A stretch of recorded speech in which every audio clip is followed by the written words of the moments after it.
everything, had me hanging on a string. I came when you called, and for you I would trade it all. Now the story's changed, the rules are rearranged. Good guys never win, they die on in the end.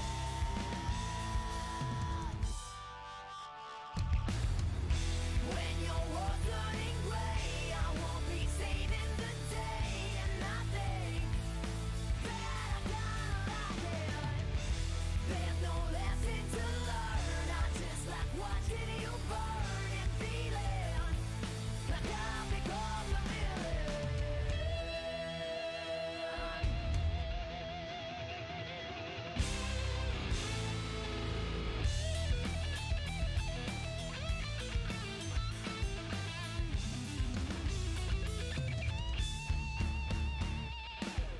Now I see better in the dark. Should've never lit that spark. Wish I'd known it from the very start. Evil for the greater good, wouldn't change it if I could. Don't be mistaken. When your world's turning gray, I won't be saving the day, and I think that I'm gonna like it. There's no lesson to learn, I just like watching you burn and breathing. Think I'm gonna like it, the feeling that I've become a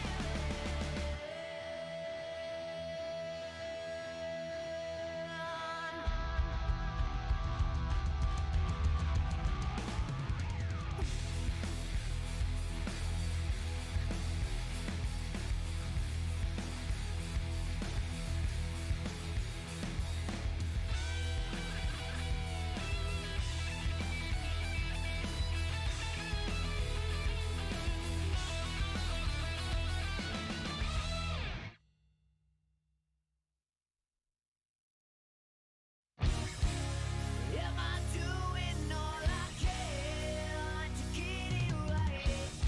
All of the things that keep me up awake at night.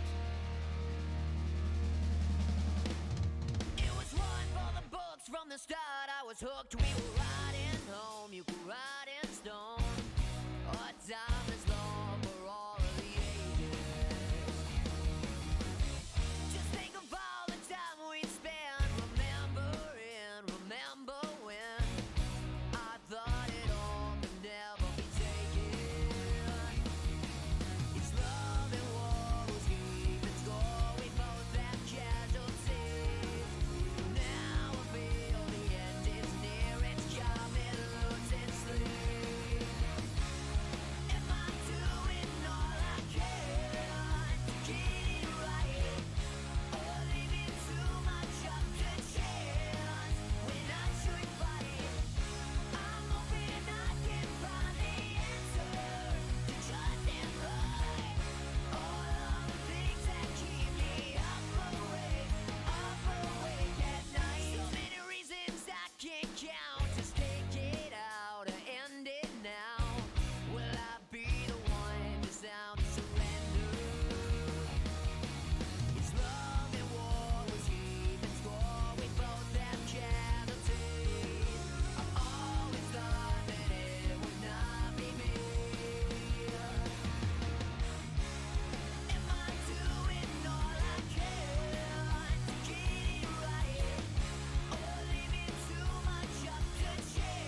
Hello and welcome back to the Underground Cave. My name is Geltip and this is Mini Painting with Geltip.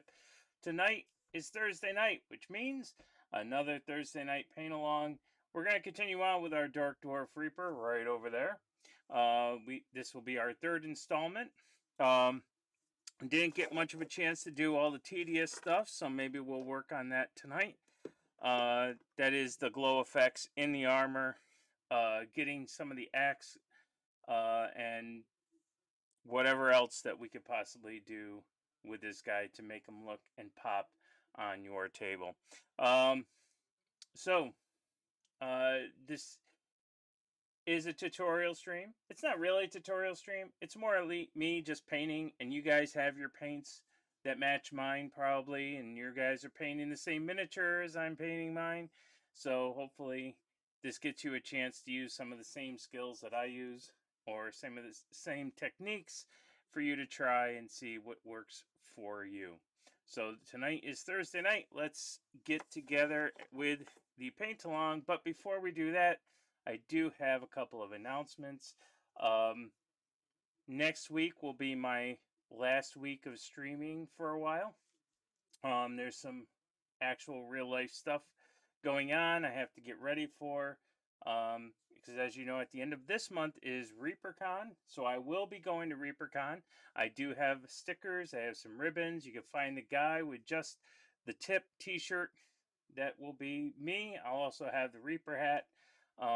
So look for me and get your ribbon and stickers if you are going to ReaperCon.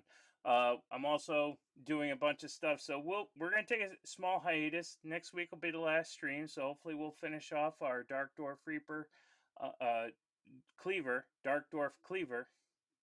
I got 40K on the mind. Next week, and then we're gonna take a small hiatus, about 6 weeks. We'll be back at the end of September, so we'll be back on. That's the first announcement. The second announcement is I was not on Tuesday, so if anybody was looking for me Tuesday, it's because Saturday I had gone away for the weekend. Saturday we had these big storms. I came back Sunday night. The cave was all flooded, so I had to dismantle everything Sunday night, let everything dry out Monday, and between work and getting things dried out, I just couldn't get the cave up and running before Tuesday night. So I took a small hiatus, but don't worry, we'll make that up so that you guys aren't losing out on streams. Uh, so that was Tuesday. Sorry that I didn't get a chance to inform anybody on Twitch. However, I did. If you're part of the Discord, you did get that notification. Um, the third announcement I have is tonight's sponsor. And if you were listening to the music at the beginning of this during my summon page, it is my cousin's band named True Villains. They were on America's Got Talent this past week, so you can go to YouTube, find True Villains on America's Got Talent, and you can see uh, what they did for their audition song. I encourage everybody to go see it. And also, just here to promote a little bit more of them. So during the stream, I will play a couple of their songs so that you get an idea. There's some pop-ups that will roll in chat to kind of promote them. So tonight's stream is sponsored by a different type of artist. It's my cousin's rock band from Nashville called True Villains. So look them up online, and hopefully my little scrolling thing will pop up for you. So that's all the announcements I have for today. So hopefully you got your brushes, hopefully you got your paints, and let's get started. Let's paint. All right. So just getting stuff back into the swing of things. I had to rearrange the whole setup area, so I may be a little cramped in some areas. So we're gonna hope that for the best. All right. Here's where we left off with him. He didn't come out too bad. We got his beard done, and the beard is a little purpley gray. His face is a little bit more of a a brighter bluish gray, which is kind of what I want. We'll work more on the fingers and the hands. We have some packs to do here and some glow on the armor. We're going to try to get some of that armor glow back down there. I didn't want a big glow, but I kind of wanted it so that when you see it, it does have sort of that sheen. Uh, it's just kind of a subtle glow. So the shield has a little bit of a different kind of glow than we're putting down here. This is more of the orange, yellow, white. So I'll have to get some glow effect or some extra glow going on the stuff on the armor there. And then it's just kind of touching up and doing different things to the armor. And I think we'll be good to go. We got some wood. I'll show you how we do wood. How I do wood anyway. And yeah. And then we'll do some eyes. So I think what we were trying to do is eyes before, and they weren't kind of working out. So we'll get those to go. All right. So with that, we gotta get some music here. I think what I'm gonna do is probably on the half hours, I'll play. You know, we'll give it a time. Uh, Half hour, we'll play one of these songs from True Villains, and then about a half hour before we leave, I'll play the other one. I don't want to inundate you with True Villains stuff, but if you're so inclined to go to their website, you can check them out. And I don't know where any of my chat messages are. Hopefully my CloudBot is not turned off. Let me check my CloudBot really quick. Make sure that it's not turned off. It is turned off. That's why we're not getting anything. Boom. Let's turn that guy on. All right. I don't know why it was off, but now it's on. All right. And I'm just going to minimize that in case I need to do anything else. All right, let's get some music going on here. And let me turn down the music because we don't want to blow your ears out. Some people don't like that. They frown upon that.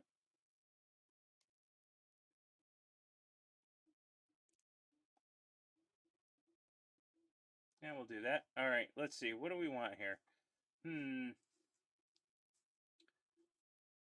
Let's try world. I don't know what world's going to do.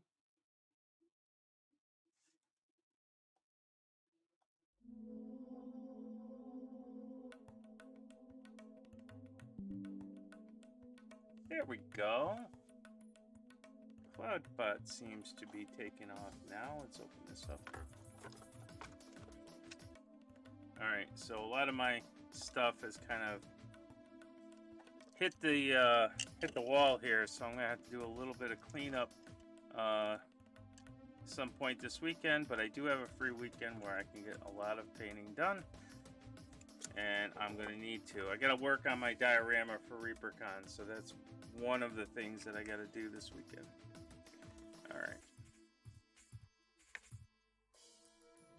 Alright, let's go over the paints that we're using for this little lesson. This is my blue-gray, which is called Demonette Hide. So what I should do is put some of this Demonette Hide in a dropper bottle. We're using Monument Hobbies Pro Acryls Bold Titanium White. Oops, I gotta be right there, right? Bold Titanium White from Monument Hobbies. We're also going to go with the Mahogany from Monument Hobbies. Golden Yellow from Monument Hobbies. The Gray Blue. These are all the colors that we have been using. The Silver. The regular Silver from Monument Hobbies. Steel from Dark Star Molten Metal Paints. We're using that today. Coal Black from Monument Hobbies. The Druki Violet. Druki Violet. Now, I chose to use a wash instead of a ink or instead of a contrast or a speed paint because this doesn't leave a shiny film like the contrast will. I've tried to contrast a little bit on beards and stuff, and it gives a little shiny texture to a glossy texture, which I don't want for what I use it for. And then Reaper MSP Paints Blood Red 09003. And we're using the glaze medium of Vallejo. No, yeah, Vallejo. And then we have my little mixture here. This is not just water. This is a mixture of everything. Glaze medium, flow improver, water. So it's a hodgepodge mix. I figured I should have I have another bottle if I want just water, but whoops. Somehow there's some white in there. I think that's the glaze medium. So I'll just give that a quick shake up.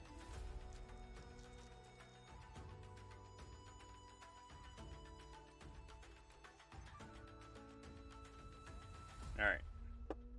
So those are the paints that we're using today. We'll get them out of our way and we'll get going. So hopefully you guys have been painting up some dark dwarf cleavers. They're always interested to see in what you're doing. So feel free to join the Discord, post some pictures, and I will take a look. Alright, here we go. I have to find the right spot here. This looks good. Alright. So let's talk about wood. You know what? Did I say I was using ivory in this one? Let me just double check, because I noticed that I don't have an ivory.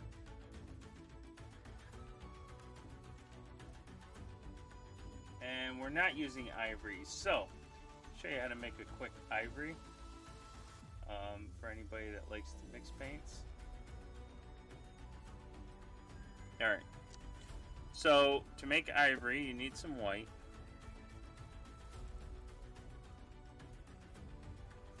Ivory is a very warm color. It's not a very warm color. I should say it's a very warm white. Ivory is more of a warmer white than regular white. So we twist the big cap, twist the small cap, close the big cap, and then you don't get the volcano. So let's get some white on here. Now most people think, oh, if it's yellow, then I could just mix yellow and white. Well, there's a little bit of brown in there too.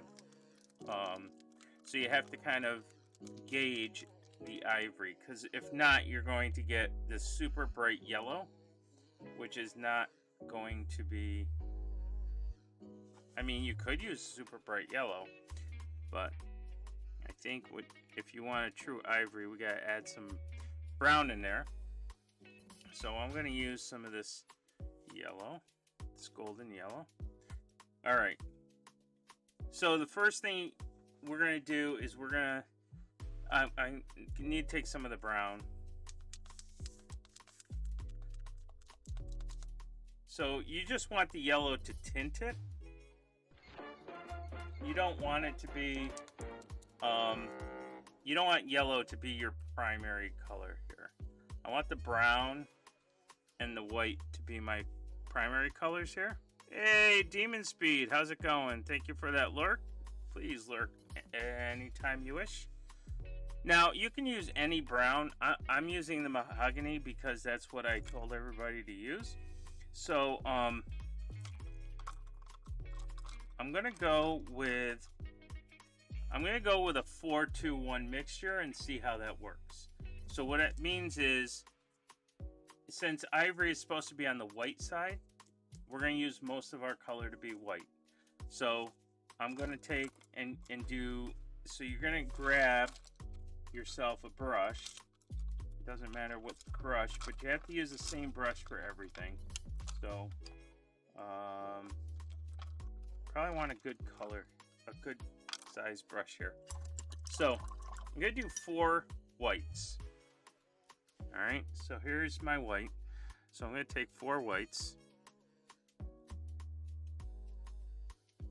Alright, so You just want to get 4 equal dots here.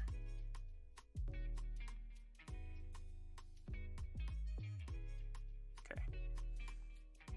Now we're going to rinse out the brush because I don't want to contaminate anything. And then I'm going to take 2 of these browns. Now this is a dark brown, so it might take more. But we're going to take 2 of these browns, and I'm just going to do the same thing. I'm just going to put these equal dots right here. Okay. So, for every 4 whites I put in, I'm going to use 2 browns, and then I'm going to use 1 yellow, because I want to kind of bring out the warmth. Come on. There we go. Now, if I was using dropper bottles, it'd be so much easier. Okay? And we're just going to mix all these up and see what we get.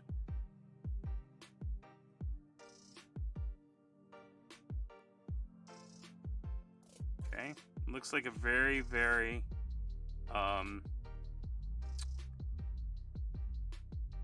looks like a very, very pale brown.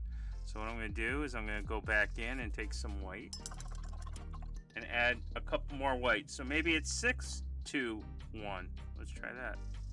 So take enough here to make 2 shots of this and open it up. Probably going to need a lot more white. I'm going to try 6, 3, 2. So add a little bit more of this. Add a little bit more of this. Alright, so that looks more like a bone color to me. So it looks like 3 browns, 2 yellows. And that's 6 whites, so let's go ahead and get more white in there.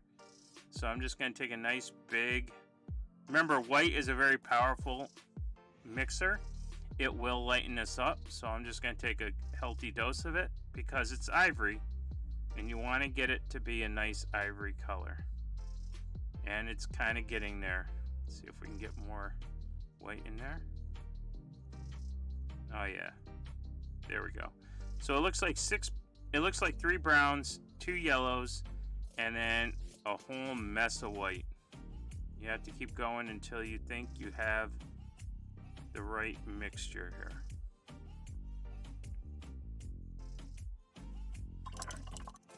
And so, just to ensure I get a nice mix, I'm going to throw in some of this little medium. Look at that. Look at that, how it all pulls back. That's exactly what you want. That's how I know it's mixing well. And we're going to get a little bit more white in there. So this is probably the one time you don't care how much white you throw in. You just want to get a nice ivory color. Pretty good. I could probably even stick another yellow in there.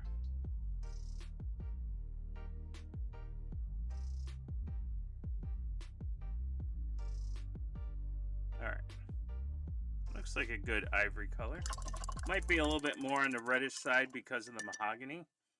So if you wanted, you're more than welcome to get a little bit more of this yellow. Stick it in there, but I want to go too much. You don't want to go too much. That might be too much, actually. I might want too much, but we'll use it. We'll use it. You can't go wrong if you stick with these 3 colors.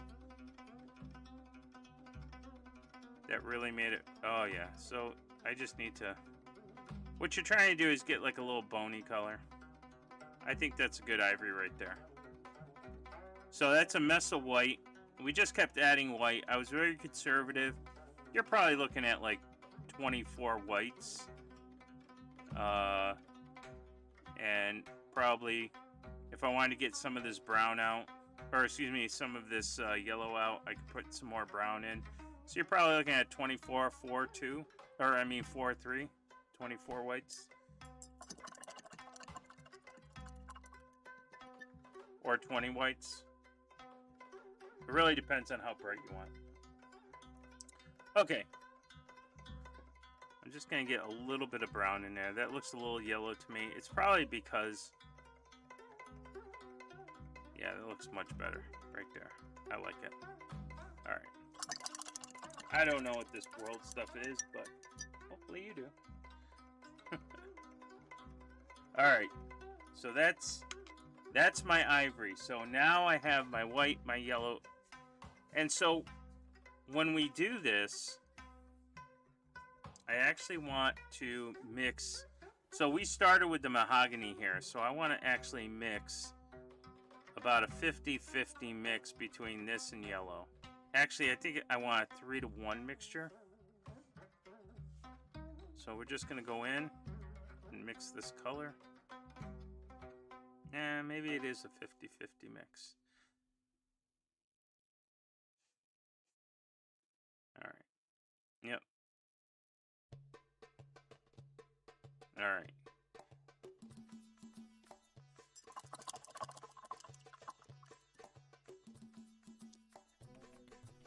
All right, now we're going to take. Now there is no definition in the handle, so we're going to make a little bit of definition in the handle. Get my eyes on since I didn't do that before.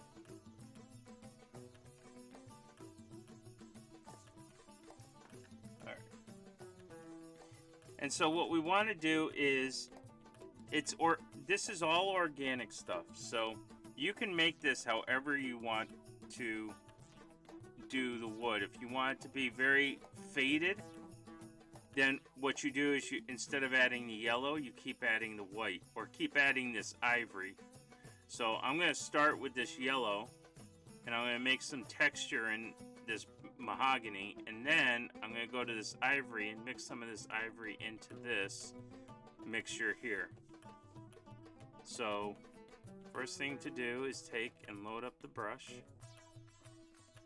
and what you're going to do is you're just going to make lines or grain, and you want to do it very carefully and systematically, but yet because it's organic, hang on, there we go. Because it's organic, it doesn't have to be straight. Alright, so like, for example, you could just probably make a line, like a little squiggly line, like this. I don't know if you can see that, but you're just trying to make some texture here. So right next to it, maybe I do it again.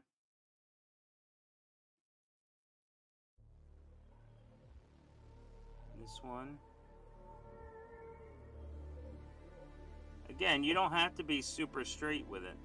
And this isn't, you don't need to worry too much about people seeing this because it's not the final color. You're just getting some definition on this.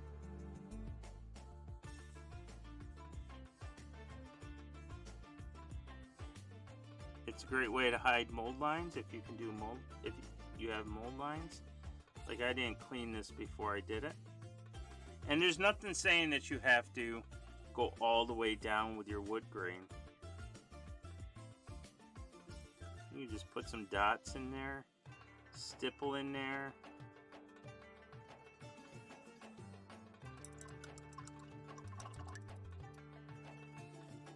So if you see,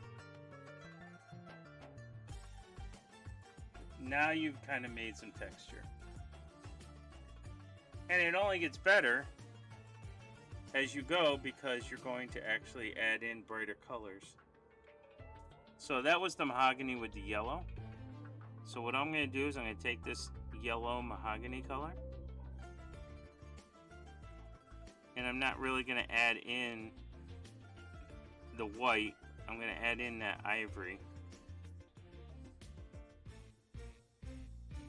and make a new color.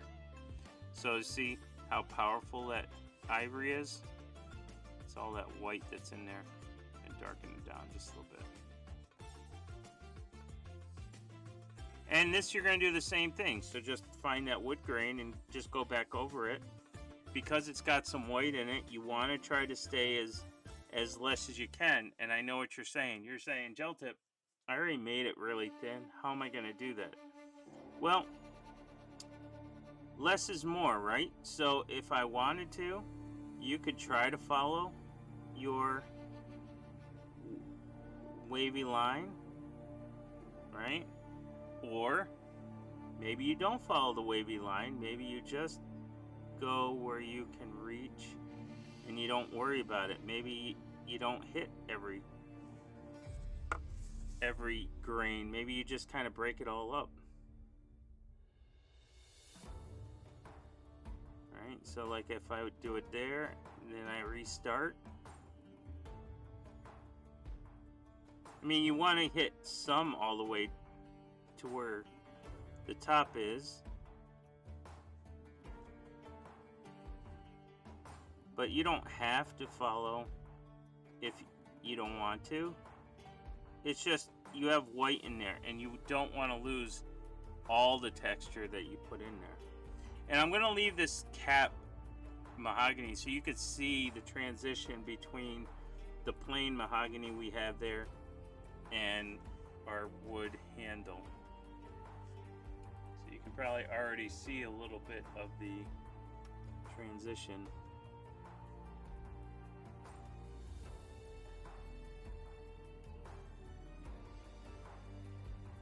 And see, sometimes I'll just break up. Like, I don't want to go back over something if I know I'm going to mess it up.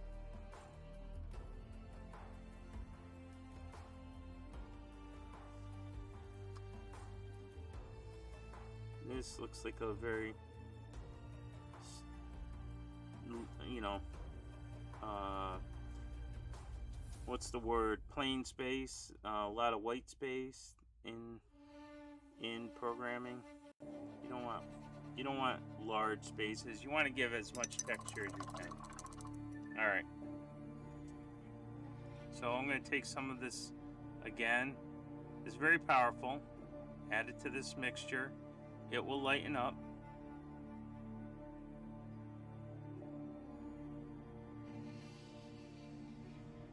And we're going to do the same thing. We're going to build those grains up.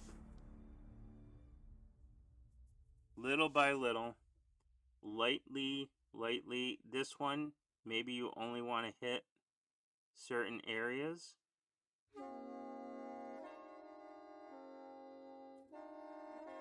This is what will sell that deal. If it looks like it's going on too thick, then don't go all the way.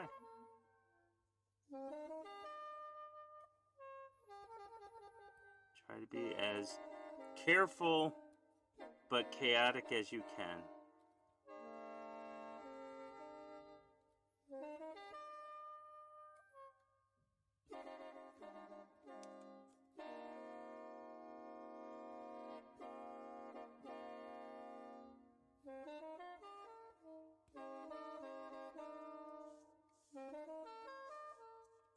Again, this had no texture to it. We're actually adding in all of this texture.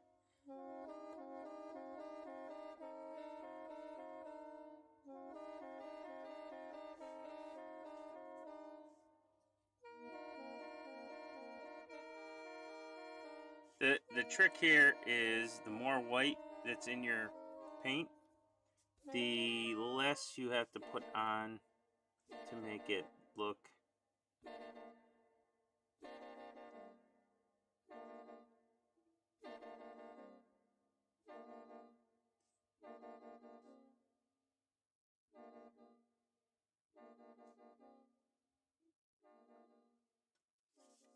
go.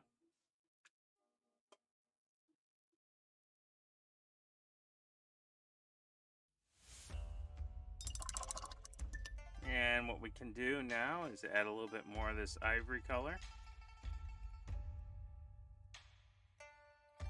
I mean, you can do this in different ways. It's always nice if you have texture, but if you don't, doing the texture is the same way. This is a chest that's all done the same way. We just keep adding This one I kept adding yellows to the browns and just kept going smaller and smaller to get that texture.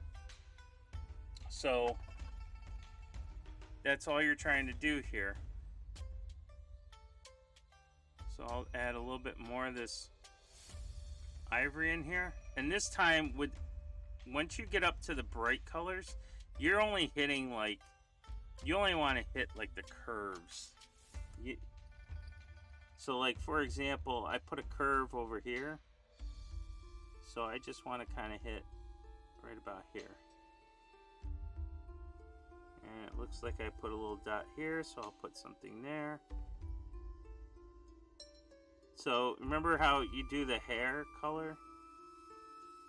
You always paint the curves with the brightest color. Well, you're always going one way with the hair. This you're not. This you're trying to hit all those curves and dots. And I could just go here and just put dots in. I could just kind of stipple dots in. And it breaks up all of that smoothness. Alright? And it looks like there's a little bit of texture there.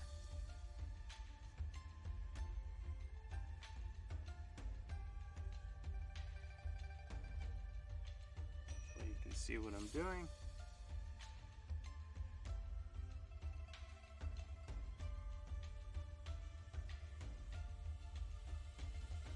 And just trying to add in a little bit of dots here, a little bit of dots there.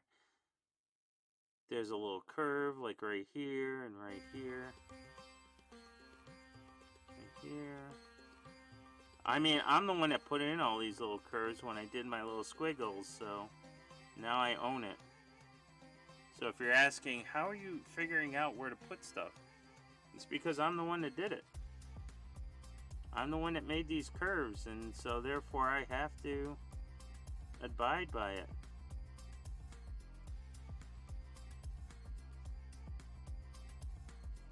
There we go.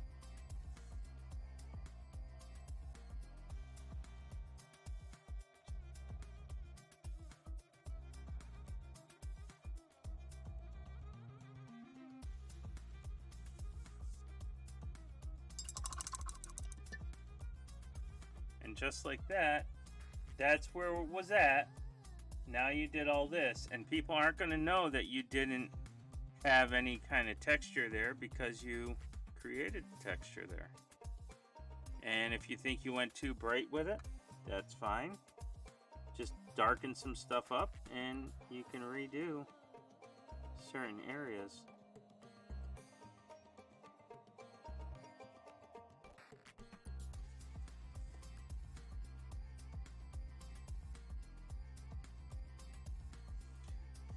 But that is wood. Now what I could do is I can make a glaze with the mahogany, and I can bring everything back down to the mahogany. The problem is that, you know, if you don't have the mahogany thin enough to blend in, it will paint and ruin everything that you have there. So that's when you need a lot. That's when I start with about 4 beads of water, go into my mahogany, and just make a little, see that? And then I paint on the thumb. If it looks like water, then I'm okay. But since we don't really want to waste a lot of time, I'll go with 2 drops of mahogany in that water. And we can tone everything down. Let's see.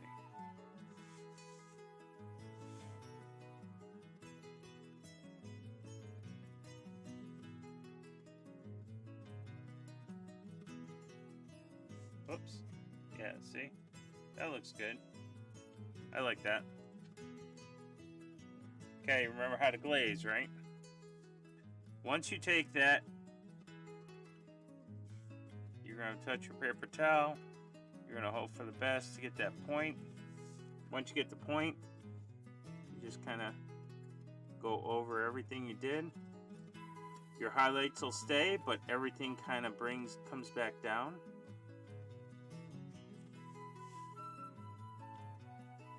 From your original color. We do this all the time with the reds. When we're painting red cloth or we're highlighting red, I'll always go back with a red glaze to bring back the red. It softens all of these highlights if they're too stark. And once that's dried, I can redo it until everything gets brought back down.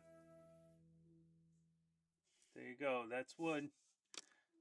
That's the wood. We'll do another glaze as soon as that dries, but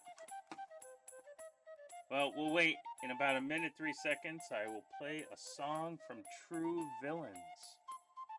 Is my True Villain stuff coming up, by the way? I didn't see it. Let's see what Cloudbot has to say about this.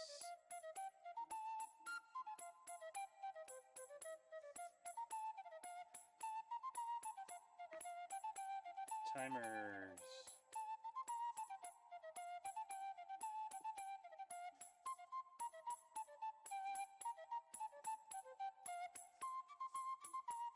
So it says that it's doing it.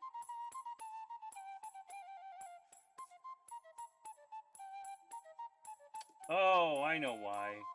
Oh my god. Seriously? Whoops.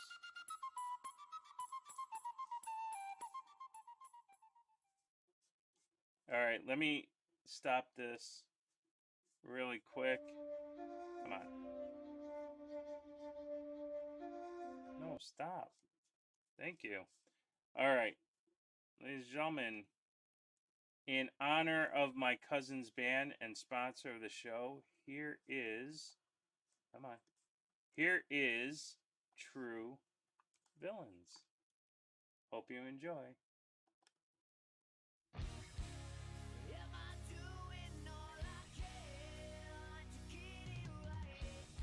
All of the things that keep me up awake at night. It was one for the books from the start. I was hooked. We were riding home. You could ride in stone.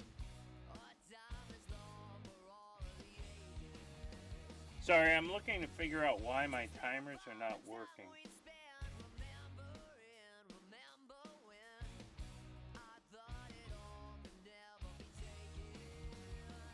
And it says I'm supposed to make Cloudbot a mod, but it looks like he's already a mod.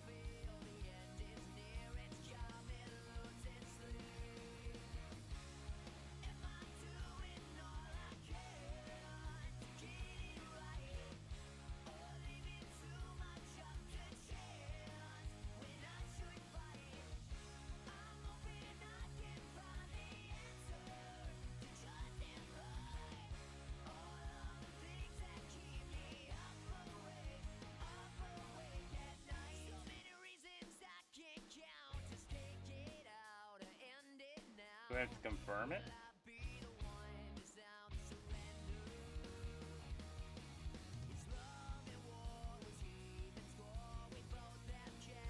Well, I'm not exactly sure why my Cloudbot doesn't want to do stuff today.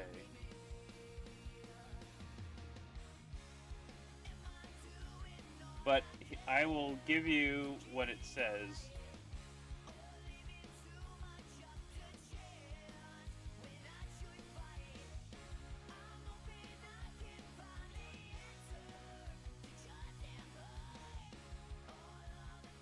Whoops, that's not right.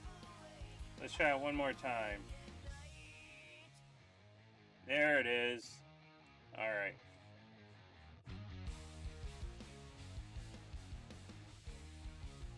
And let's get this one.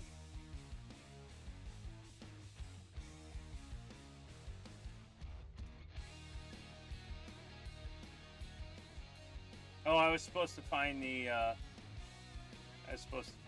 audition thing on YouTube, and I didn't.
There you go. That's one of their songs. You can. It's called "Awake at Night." I think that's called "Awake at Night." I better get that name right before. Yes, it's called "Awake at Night." So look for True Villains, "Awake at Night." That is that song. We'll play another song uh, in about an hour. Um, and again, you can find them on AGT, and you can go to their website, which is truevillainsnashville.com. All right, so I'll put another glaze of brown. It doesn't look so ivoryish now, but it does kind of pop against everything else, which is good. And the reason I didn't do this cap is because I don't know if I really want to do it wood or if I want it to be wood. But I'll figure that out. I want to see how the silver plays. I may want to do this as a little colorful thing, like maybe a bright red or something. So we'll see.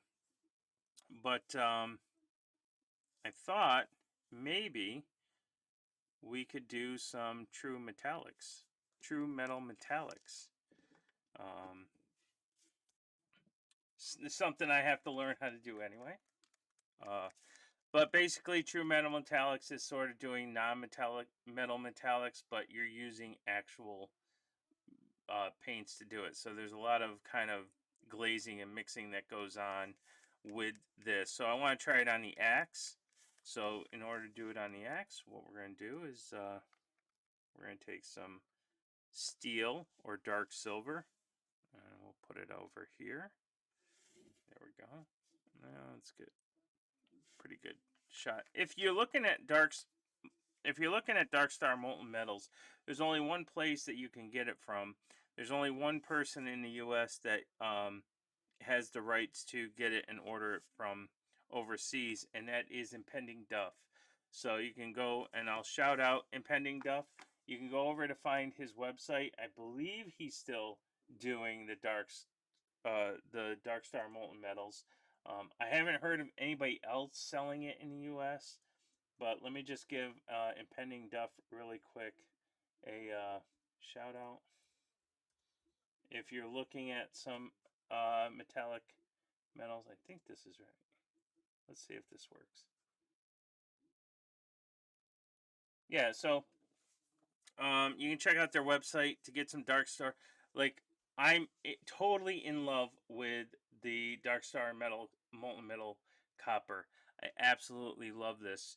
Um, and if you're looking for an alternative for the Warp Lock bronze from GW, I would look at bronze from Dark Star molten metals, or I don't have the dark version around, but aged bronze is darker.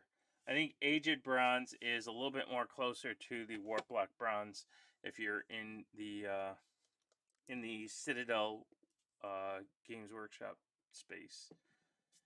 So aged bronze, but I absolutely love those three colors. I mean, I like steel. Steel's great. It kind of matches the dark silver from Monument Hobbies, so you don't have to get that. But there is a white gold from Monument Hobbies, and I feel like bright steel is sort of on the same wavelength as white gold. But I think Dark Star has a white gold that I would like to eventually try out. I just had to find it. And what's nice is that you also it's a thicker paint, so it's easier to glaze with. So just make sure you're using their metal thinner, which I think is a mix of some glaze medium and flow improver. I'm not sure. Could just be glaze medium, but I tend to use their medium just on the off chance that it's not just glaze medium. All right, and then we need some silver. Monument Hobbies, so big twist, little twist. Close the big twist. No volcanic activity. So we just put it out there. Okay. And one thing I will give you this pro tip that I learned. Well, I don't know how pro it is, but if you're looking to thin out or highlight a little bit of your silver because it's not bright enough, I would not use flat paint. I would try to find a pearl paint, a pearl white, iridescent pearl white that would, it seems to keep the properties of the silver, and it lightens it up, but it keeps the properties, and it doesn't matte your finish with the dark steel. All right. So the first thing I want to do, since I'm going to use these two silvers, is I want to get a good mix of them. So I'm going to do about a 3-to-3 mix of this dark steel and lighter silver.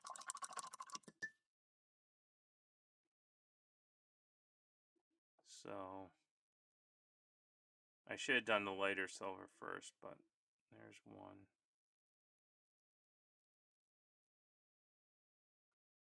2, 3. Shouldn't really be mixing with this brush, but. And just to make sure that everything is nice and hunky-dory, we grab a little bit of this medium and we thin it all down, mix it all up. All right. Now, this will be some of my dark metal. This will be some of my light metal. And this will be some of my medium metal. So this is kind of what I want to use as the base. And then I want to highlight in certain areas, darken in certain areas, kind of like you would with non-metallic metals. So the first thing to do is just kind of paint all of the silver that you're looking for. So we're just going to kind of do all of this.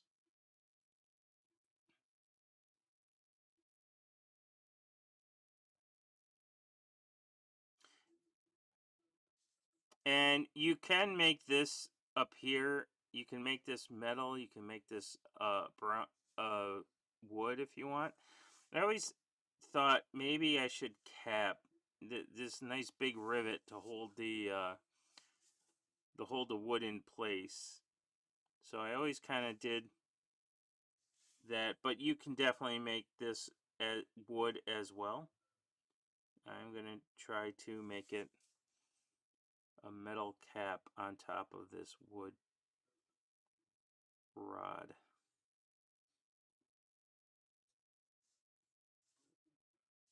And I can't remember if we were just playing around with painting on the axe or not, but I don't remember what we did for the axe, so I'm just going to kind of make it look different than the armor. Because we need to have a weapon for this gentleman. This nice dark dwarf cleaver, and I kind of want the axe to really kind of be his weapon. He's a cleaver, for goodness sake, so we need to make it look halfway decent. So we're just getting this medium gray all over this axe, and you want to try to stay away from the armor as best I can. Stay away from his skin the best I can. And then I'm also going to take some of this silver and paint this ring down here. Actually, I'm going to paint the whole thing here. And if I decide I want to do a color, I can do it. And like I said, I didn't spend time cleaning up this miniature. He's only for the table. But I figured, you know what? Let's paint him on stream. Maybe you cleaned up yours. Maybe you want to enter yours into a contest. Maybe he's part of a more elaborate scheme. Maybe you're just looking for a color scheme to do all of your dark iron dwarves. Okay. And let's see. So he has this same symbol, these iron pikes on his shoulder here. So we might be able to do a little bit of redness around there. But that's going to be more of a intricate detail, but we'll save it and see how it goes.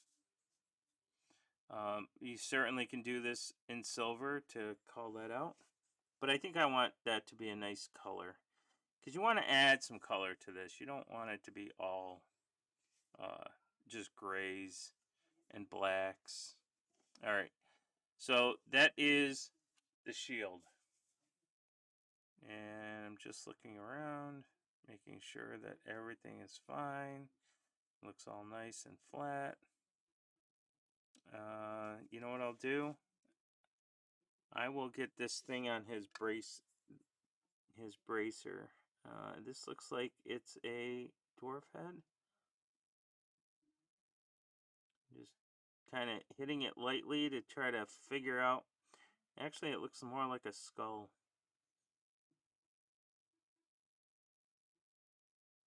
Could be more of a skull.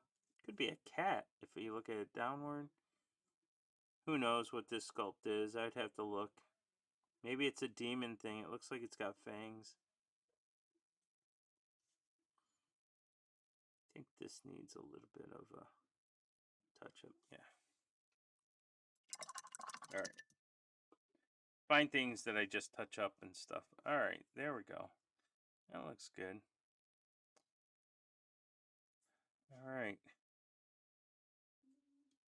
And we have this pack here. We have some red to do there. All right. We'll stay with the axe for right now.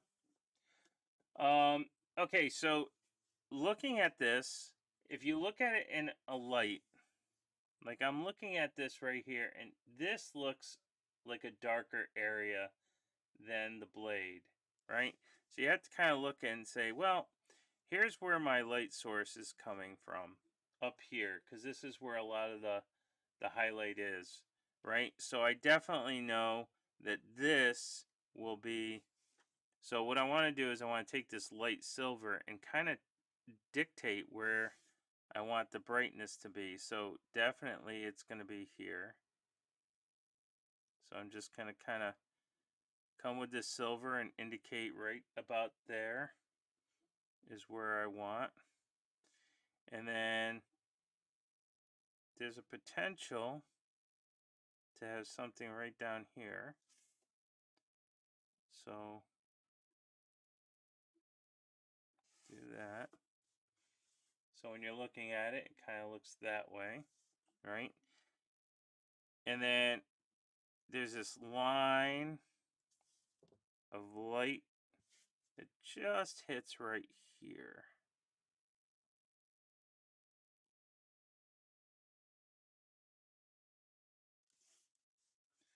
I don't know if you can see that.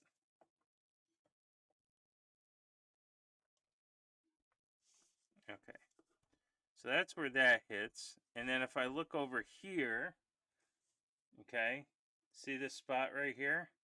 That's kind of where I want to hit. So I'm just going to kind of hit that area. Right? So I'm using the light to hit my area, but if I turn it away, well, you're not going to be able to see it. But if I turn it away, it is brighter there. But you're only going to know that when we get the dark areas going. So, so I kind of want this area right here. This area right here.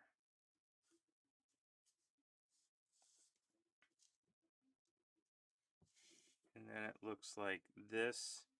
I have to turn the miniature, but it's right there, this guy. And then if I'm not mistaken, this corner right here. Now this all gets that bright silver. Okay.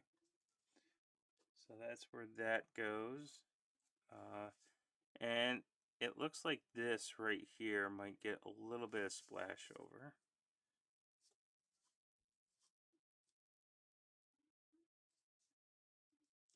Okay. Taking this bright silver again, we're just going to hit this ring. We're just going to dot this ring and dot right inside. See that? We just get that there. And then I'm not sure if that's what that's going to be yet. So what we're going to do is just kind of do the ring top. And it's got to be in line with this. So I think right here is where I want that. Okay.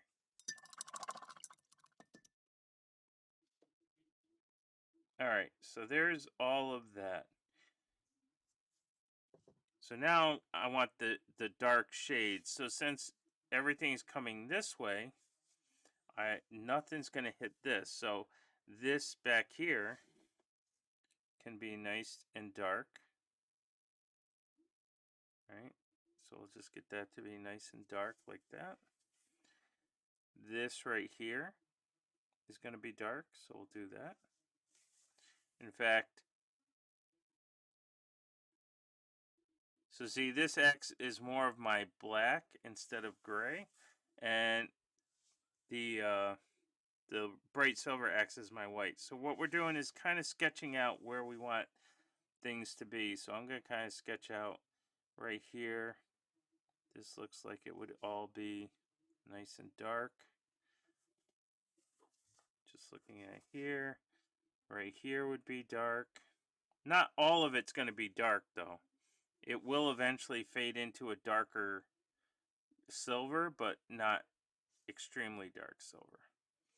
So we're just getting those. And then down here, it looks like right here is where I'm going to have some darkness because that's angled away from the light. So you can start to see those dark areas starting to take effect. Oh, I have to get underneath too. So underneath here,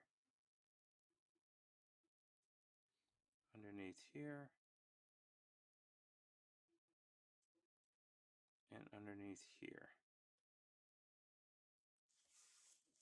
Okay.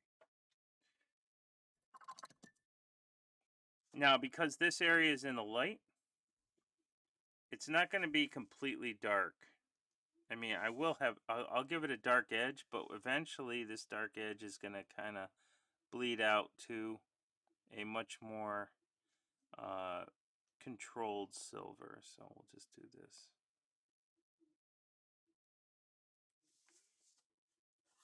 Just to give it a little bit of texture. That's all.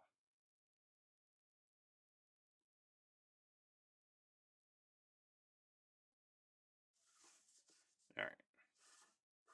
There we go. Oh, you know what? Never put any more music on. All right, let's do some VHS. I was wondering why it was so quiet in here. All right, so I'm going to take some of this medium, and I'm just going to put it over here. And I'm going to take some of this medium, and I'm going to put it over here, because you know what's going to happen. Dark is going to go in this one, to make it a little bit darker than that. And light is going to go in this one, to make it a little bit lighter than the mid-tone. And so we'll start with this mid-tone lighter, and we're going to hit all around the highlighted areas. So where we had this, we're just going to kind of bring it over here. And right here.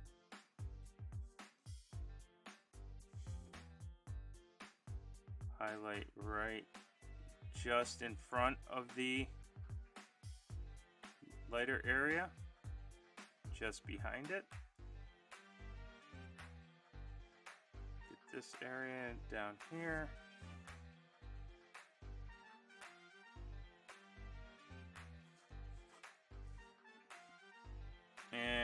I want to get a little bit on this blade here, but I don't want to hit everything.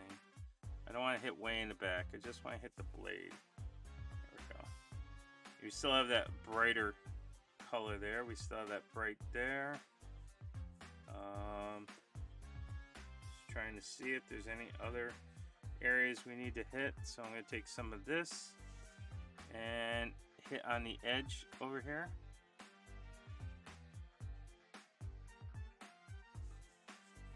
And we're going to do the same sort of on the other side of that bright. You keep the bright in there. You know it's hard to see because the light likes to affect everything. But if you find it, you're going to be happy you have it. We're going to kind of get this to be a little bit. There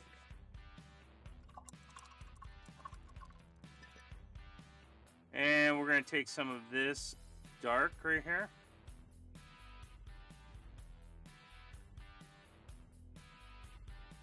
Get a little bit more medium, I think.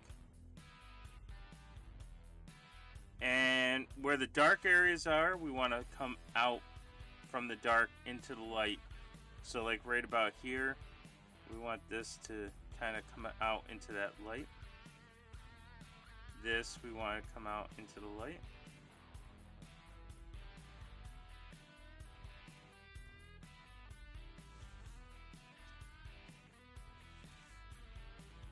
Get a little bit of a line right here. Show some separation. And then back here, kind of like where you can see some light. So you have to kind of like look for it. It's gonna be in the back here.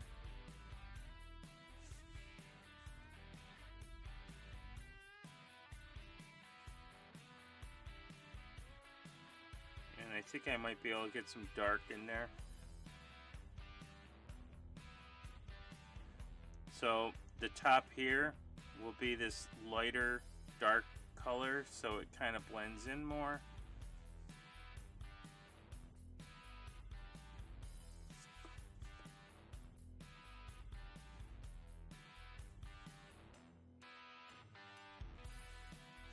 And then I'll take some of this nice darker color and I'll just kind of be underneath a little bit.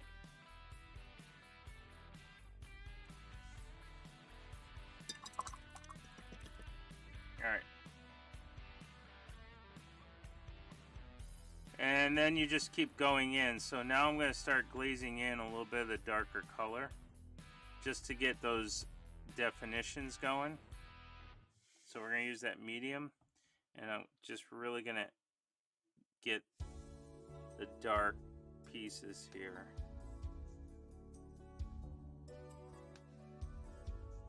Because the dark is what's going to really kind of bring out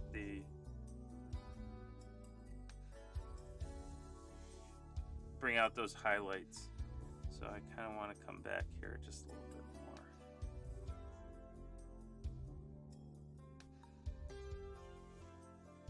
And let's see, right here. Maybe we can get this back a little bit more.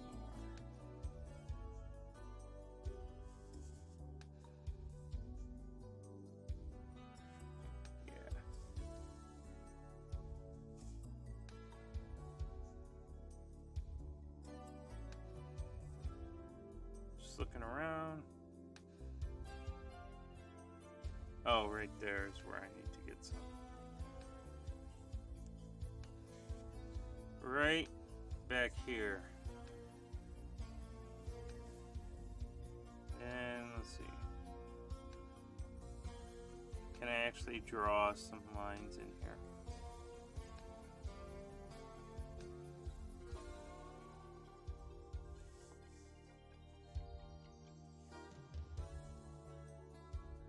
How's that looking here?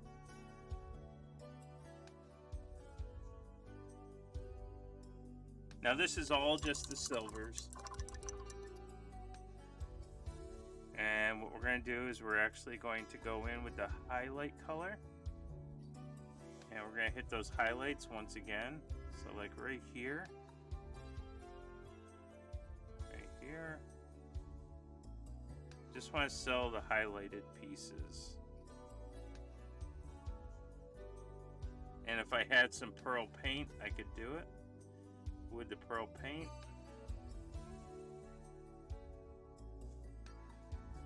That sharp.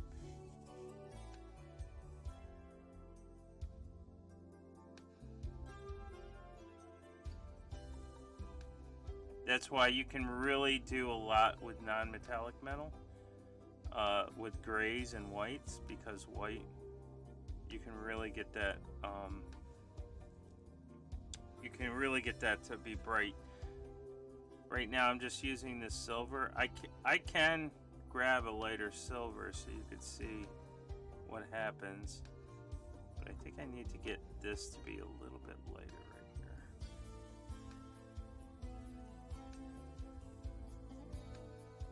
And it all comes from that original silver we did. We just kind of add a little bit more here and there to that silver. So I'm going to take this original silver. It's going to kind of fix up this area and like this area a little bit. Now the one thing I didn't show you is how to kind of blend things together. But you really want to go thin on the darker ones, and you want to go heavy on the brighter ones, so that you're kind of glazing everything in. So there's a spot right here. I'm going to take this not dark color, but I'm going to take this secondary dark color and do this, because it's underneath, but the light still hits it. So, and I need this dark color here, because when I go into that corner with the bright silver, it actually reads bright there. Oops. So see, and then when I turn it, it's still bright in certain areas, but all right. And so what I'm going to do with that secondary highlight color, which is right here, I'm actually going to take that, and this is what I'm going to actually highlight back here. It's not like I want to highlight a lot back here, because the light isn't going to catch this area. But you want to show that definition just a little bit. So.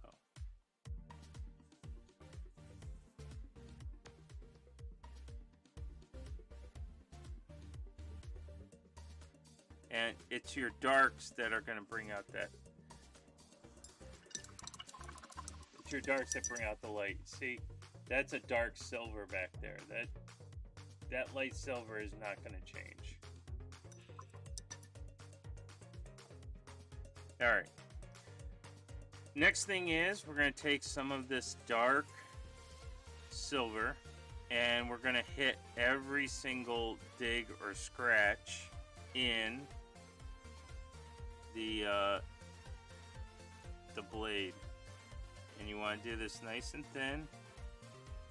Use the tip of the brush and just kind of hit where those cracks are, or those digs.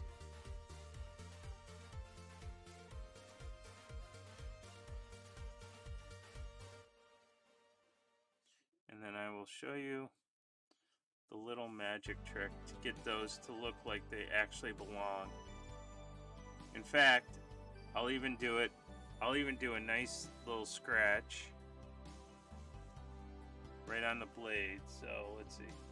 Let's do a scratch right here.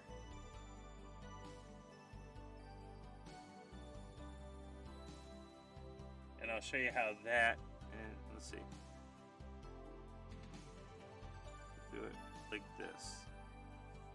I'll show you how to make those look like they're actual scratches. They have to be dark though, so you have to kind of be a little heavy on this. You could even go black. We can probably even hit this with a black. But I'm going to stick with the silver just for now. If I need black, I will go into the black. So those are drawn on right there. The rest of them are pretty are pretty much in there, dug in. And so what you're doing is you're highlighting opposite where your light is. That's the way scratches and digs work. It's not like you're highlighting this way, but you're highlighting the opposite way. So because we highlighted all of the flat surfaces out towards his nose, for the scratches your highlight has to be away from his nose. So you're going to take this bright silver and you want to highlight on the side that's away from his nose. So like right here, right here, right here, and right here. That's how you get those to read. I'll do the same thing. It's kind of hard to see with the silver. I can show you with the black. But here, you want to be on this side for the highlight. So you want to just be right there. And then over here, you want to be right there. And so what happens is when you're looking at it, that's where those scratches live, because the light is hitting it on this side. The light is hitting it on this side. And those were drawn in. Those aren't actually patterned into, those aren't dug in. Now you could scratch if you wanted to, but I don't want to. So if you had some pearl paint, which I don't, that I know of, you could actually make, actually, you know what, I do. I think I do have pearl paint. I just don't know where it is at the moment.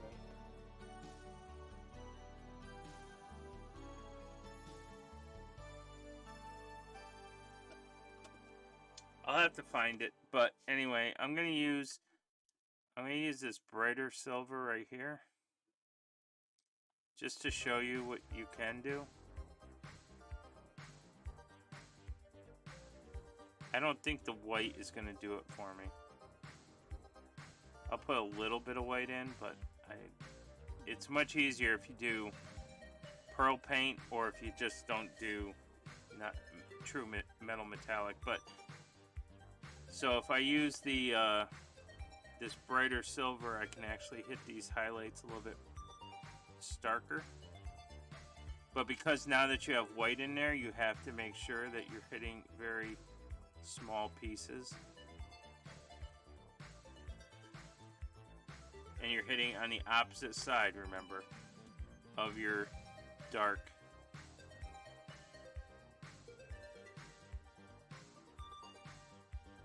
And that's how you get the digs that you need and the scratches.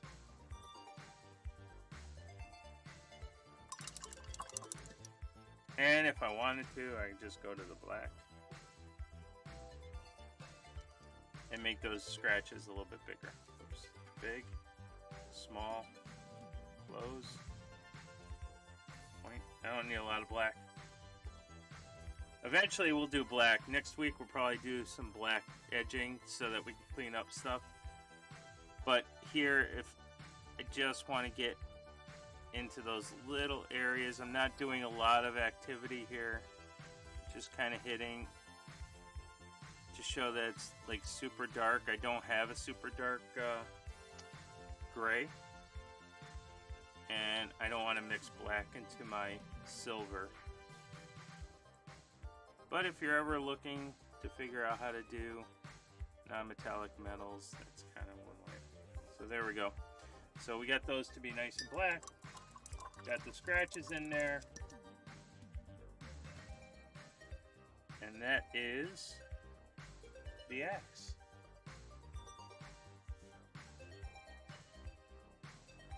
Alright. Oh, let's see. Where do I want to go next? You know what? We have this nice yellow brown that we mixed. This was the mahogany and the yellow. It's a 50-50 mixture. I think what I'm going to do is I'm going to take this and I'm going to actually paint over this pack here. I think we added some yellow to this pack, or I mean some red.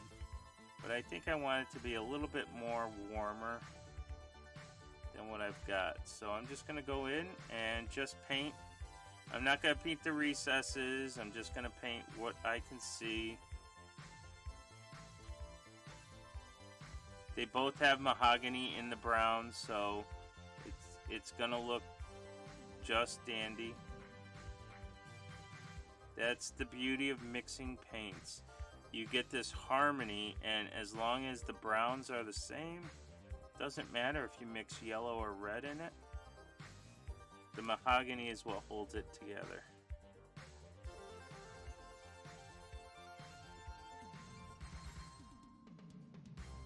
Should be using my magnifiers, but I can see pretty good.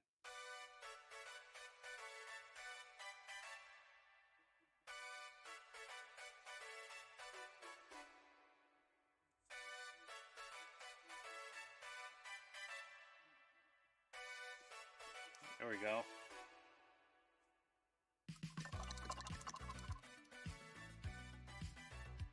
Yeah, that's looking like it's looking more like a leather pouch now instead of this weird thing.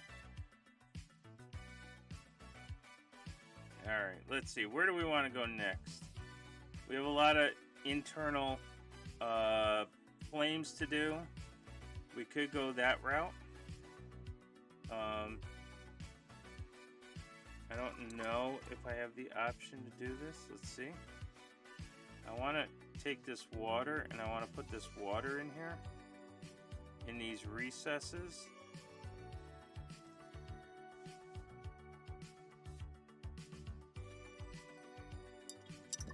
And then I want to pull out the water on the edges. So like I want to pull out water here. I want to pull out water here.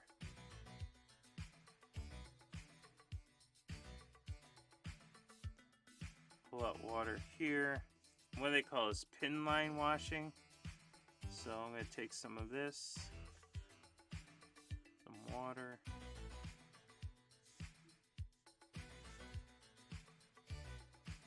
And they said that I just kind of touch the water spout.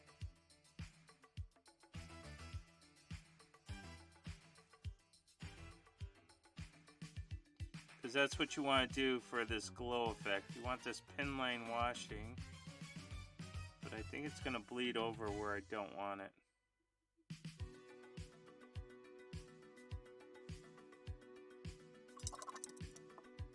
So let's see if I can sop some of that up.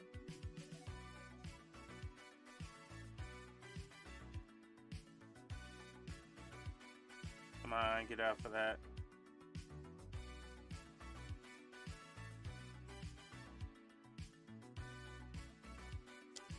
See if I can sop it up with this. Seems to be a little drier.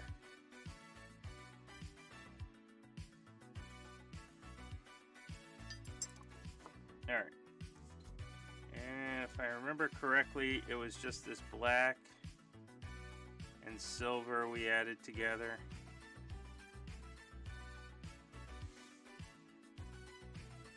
To kind of fix this up.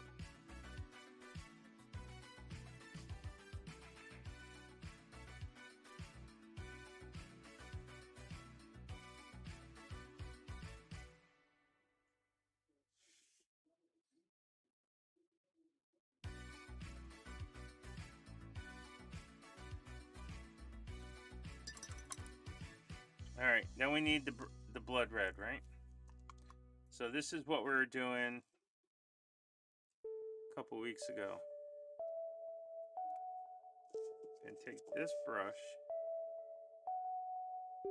and I want to go red in these little recesses.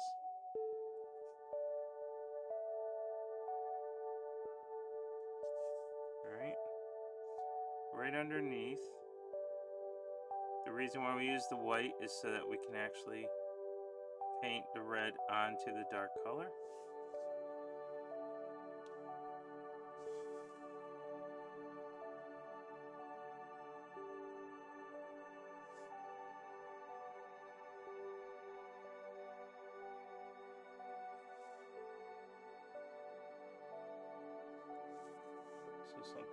like that.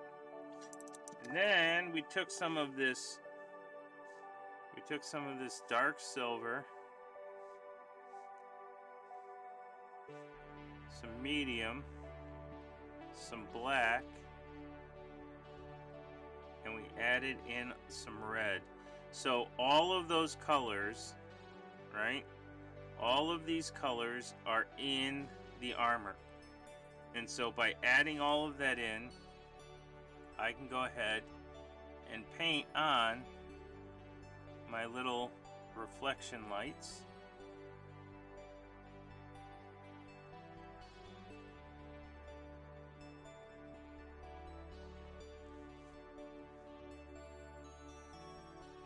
So that's going to be a little red there.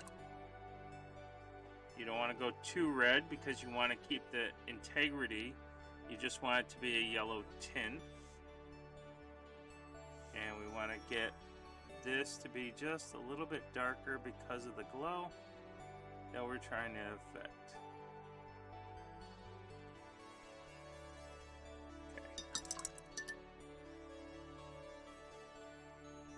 Then, if I remember correctly, we added orange. So we took some of this yellow, added some red to try to get a nice orange color. And it was this color that we put sort of in the middle.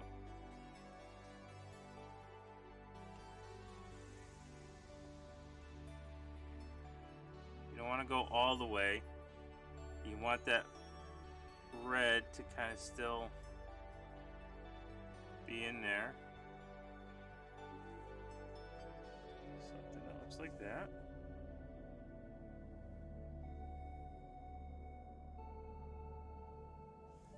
Okay. And now this color here that was on our armor, we now want some of this color in there to be on the armor.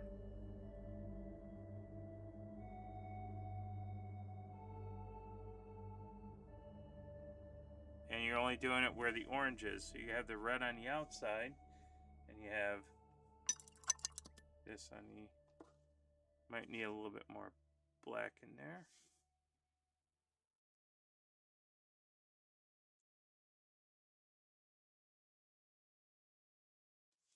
Okay. And we'll add some yellow to that.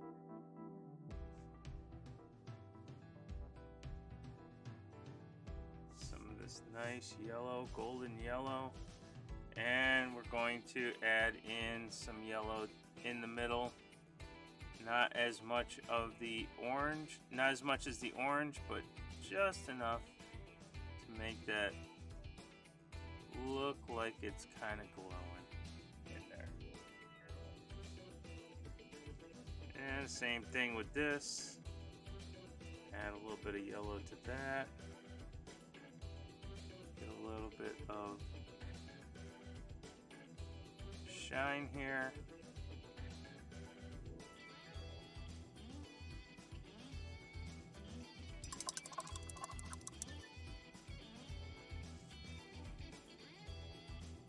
This time we'll go with yellow and a little bit of white. Nice bright yellow. Just to get into. You still want some of that curve, but you don't want. Still need a little bit more. There we go.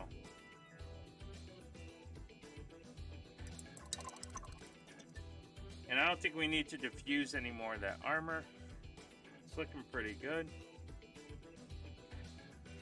So the next thing we'll do is add a little bit more white to that yellow to make our little dot. Well, the dot will be white, but I want this to be a nice bright yellow.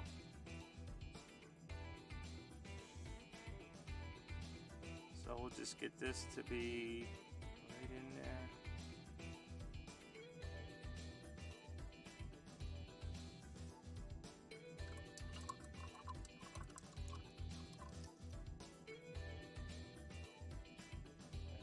that's coming out and reading. Like it's glowing onto the armor, but we'll get this white right in there. Just gonna make a little dot right there, a little dot right there. And then we just kind of clean it up a little bit. So we'll take some of this nice dark steel, just kind of clean up so it doesn't go all over.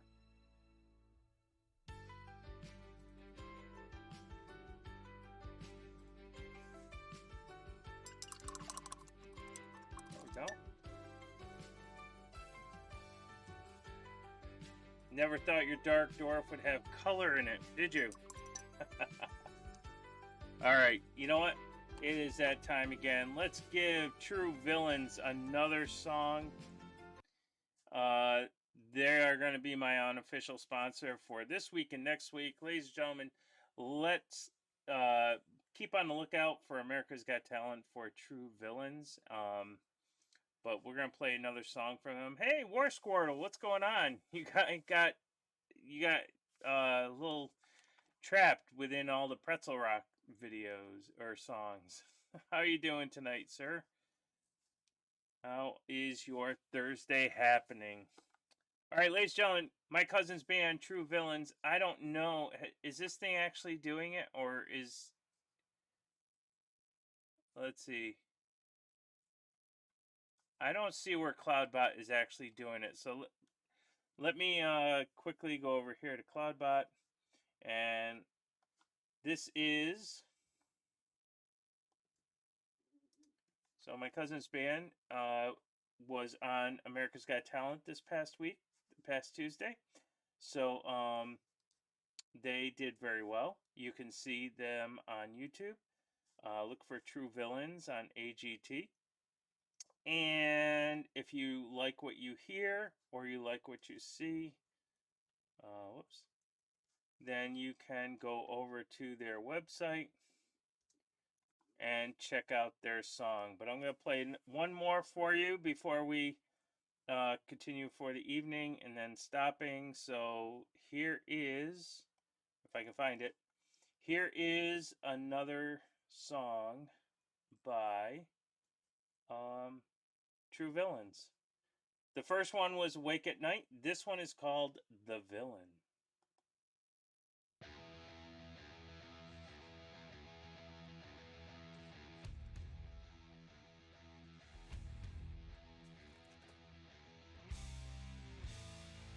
Oh yeah, sure. Now my moderator decides to do it. Ha!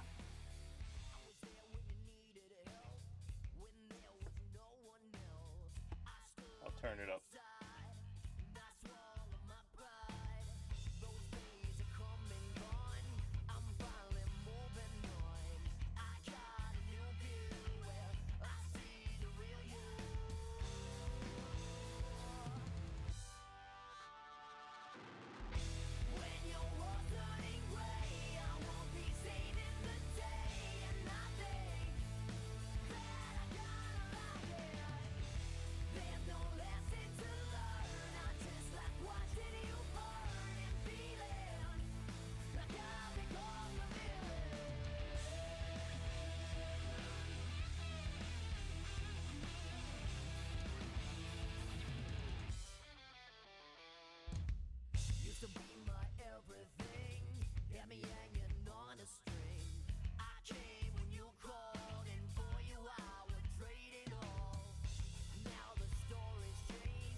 There you go, ladies and gentlemen. That was True Villains. That's my cousin's band that was on America's Got Talent. And if you're looking for a new sound for your hobbying and you enjoyed what you heard, you can always check out their website, truevillainsnashville.com. They are my unofficial sponsor of the show. They don't even know I'm doing it.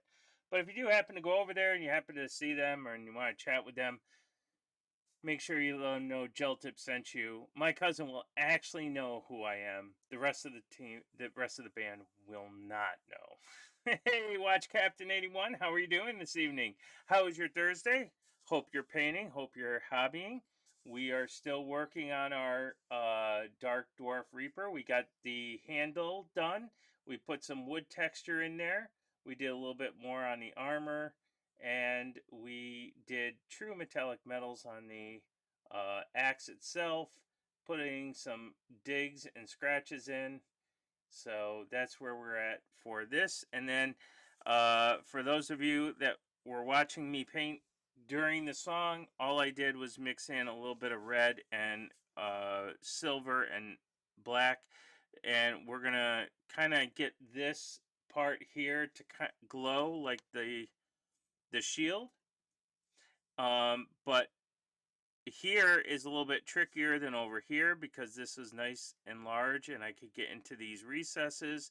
I can't really do that over here, so what I'm doing is I'm working the glow into the actual highlight instead of the highlight into the glow. So that's what I mixed over here.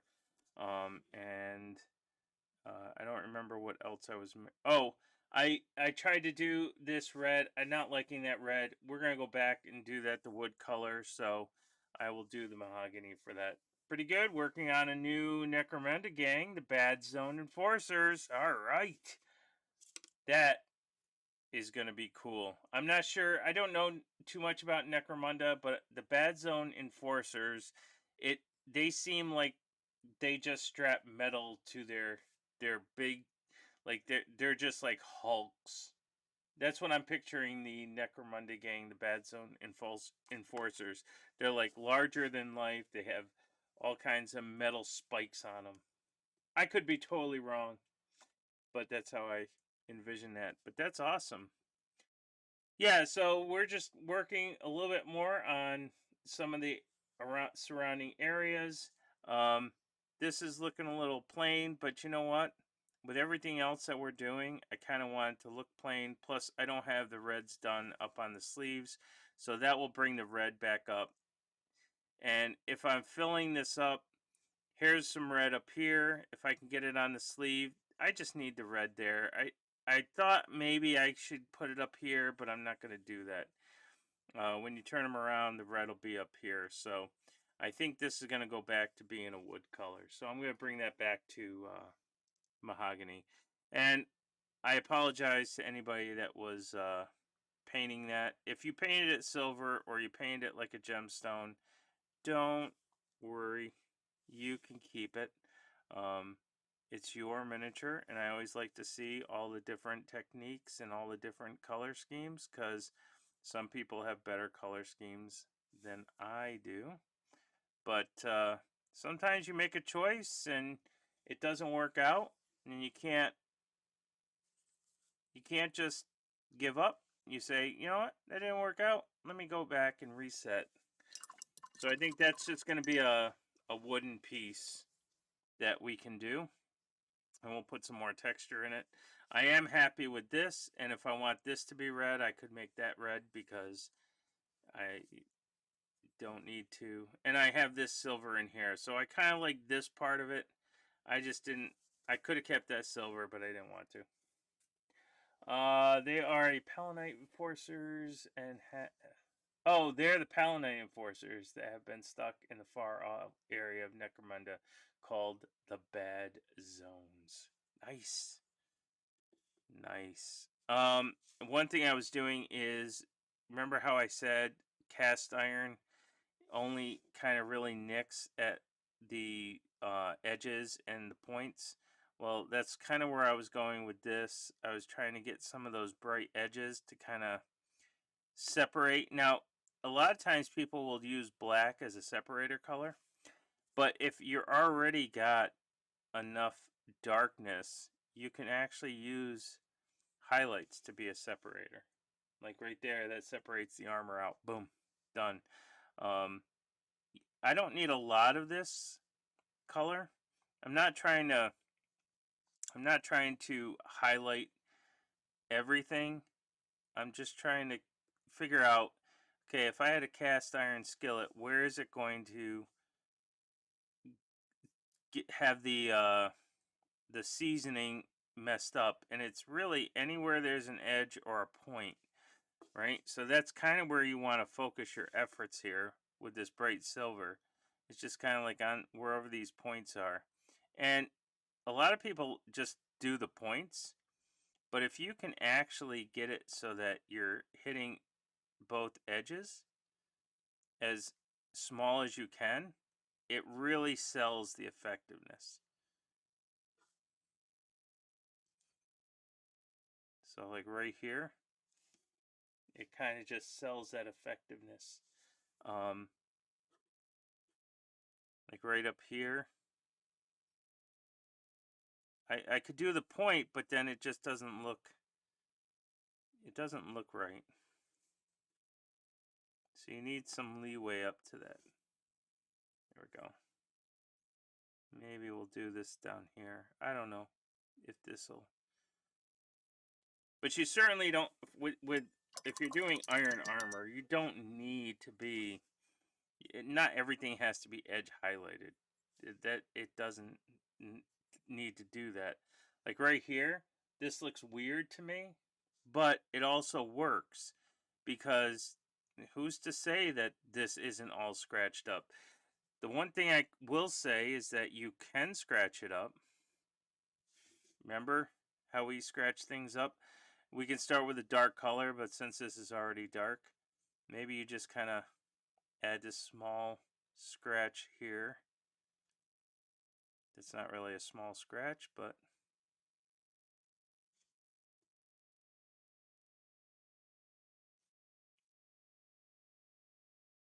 so you can add these little scratch marks to it. But again, you have to know where your light source is. So since my light source is coming from the front of them, those have to be in the back. So I'll take some of this black and I will, since his nose is where it's highlighted, I want to actually put the black on the side of where his nose is. So like kind of right here,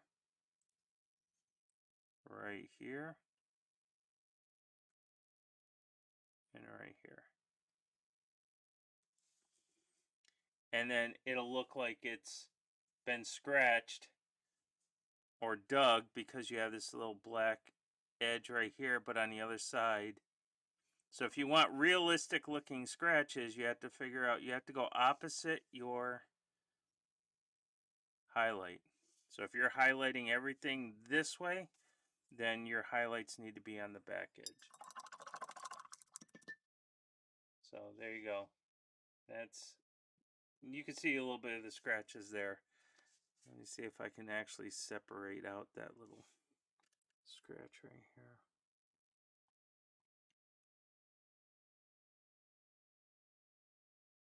Yeah, there we go.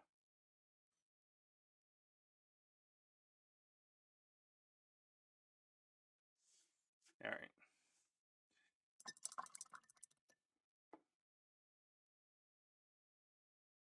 So it's pretty obvious in the light, but it's not obvious when you do it that way. And you would have to do scratches all over, but I don't want to do scratches all over. So I was doing this over here. So I'm going to add a little bit more red to this. And I'm just going to kind of get into this area right here. Just paint all of this with that silver, black, red mixture. Because the black, the silver, it's all in on this armor right there. And so it should blend in very well. Let's get some more music. We did VHS, we did yacht rock. Let's do synthwave.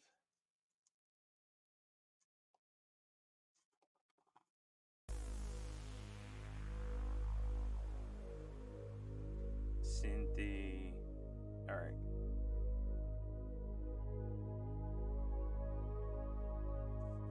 So we'll go back to the wood color. We made, remember we made this ivory. So the first thing we want to do now, doing a knob like this, not an orc knob, but doing a little nubbit like this, it's really simple because you can just draw a line if you want to. You can make it curl if you want, but really, if you don't do it uniform, right? If you don't do it in uniform, then it'll look like wood. But if you just do stripes, then you're gonna end up, it's gonna look like a candy cane. Maybe you want them to have a candy cane, but when you're doing a little spot like this, you really just want to keep adding in random intervals. So we're gonna make it a little bit brighter, not too much brighter. I'll add a little bit of this medium, a little bit of water. All right. And so here's what I was talking about. So it's just a little thing, but if you were to do your little grain that way, right? Maybe the next grain is like right here.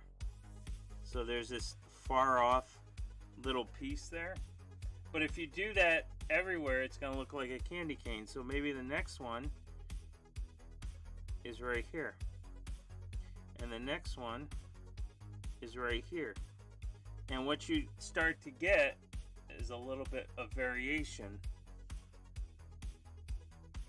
So you can probably put something up there, right? So that's the trick of this, is how do I get that little spot not to look like a candy cane, but it looks like part of the wood that I just did.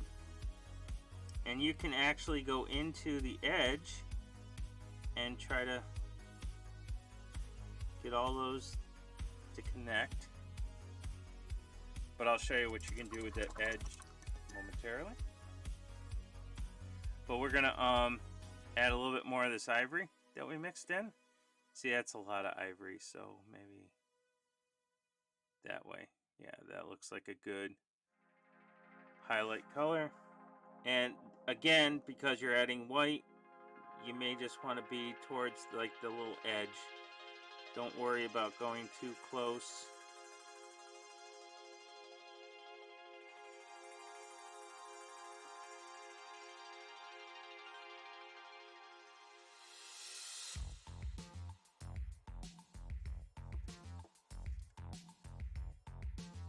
There we go.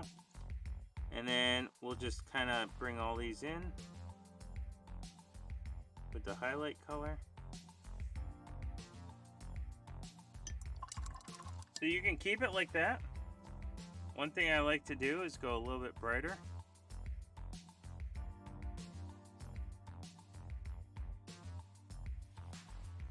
And I kind of like to get a swirl in there. So I'll start on the outside.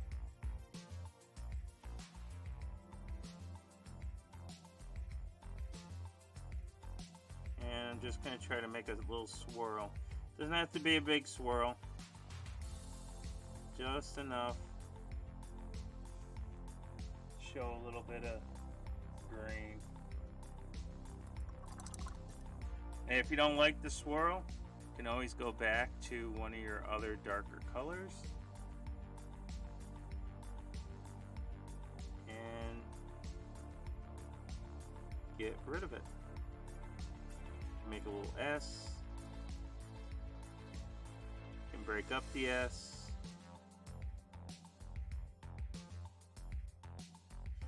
The whole trick is wood kind of just, you want the wood to kind of be different here, And you can also sell the fact that maybe it's a little worn at the edge here, so you can go a little bit brighter. Not too bright, but you hit these little corners.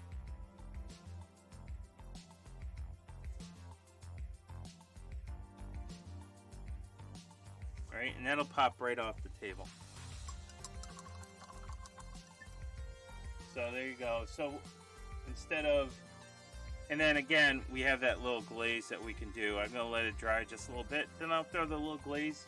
I'm not gonna throw the glaze on the top, on the edge here, because I kind of like that contrast. But I certainly will over here. So we just add that glaze. We get rid of the moisture, and I'll just do right here. So that's how I do wood grains. And remember that the wood in here was not, it was not sculpted in. We actually created all of that wood texture in there. And nobody would ever know.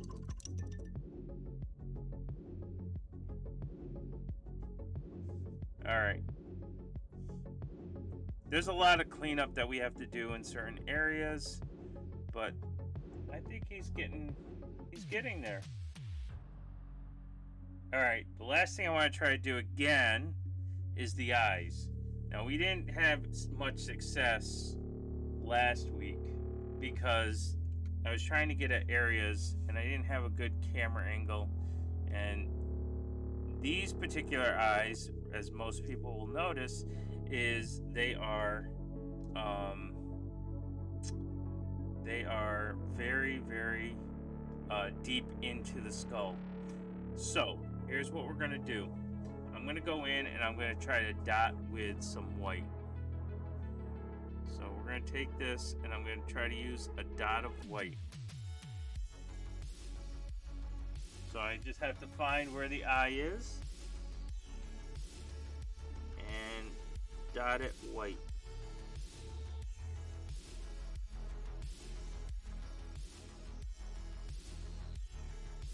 So there you go, there's one. And we're going to dot this one white.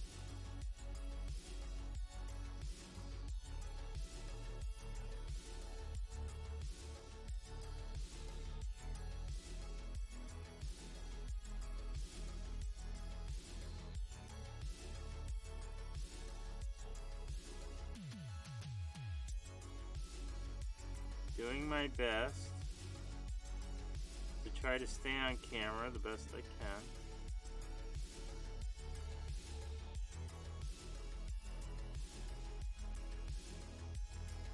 Alright. Now the next thing I'm going to do is take black because I want to shape it so it's just on that circle.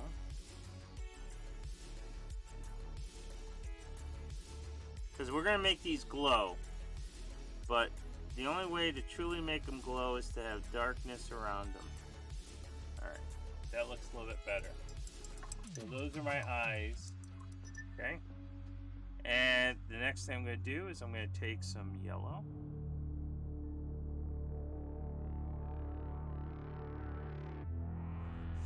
And I'm going to dot those white with the yellow.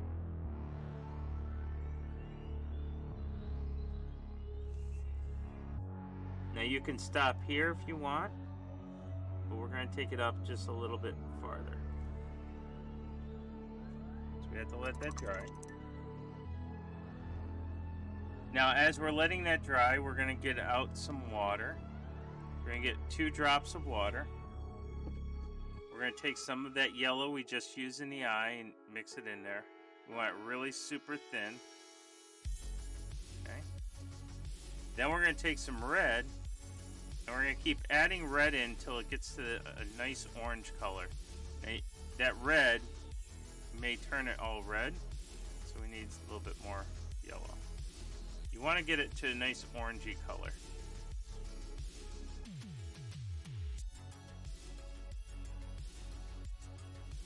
Alright, that looks pretty good.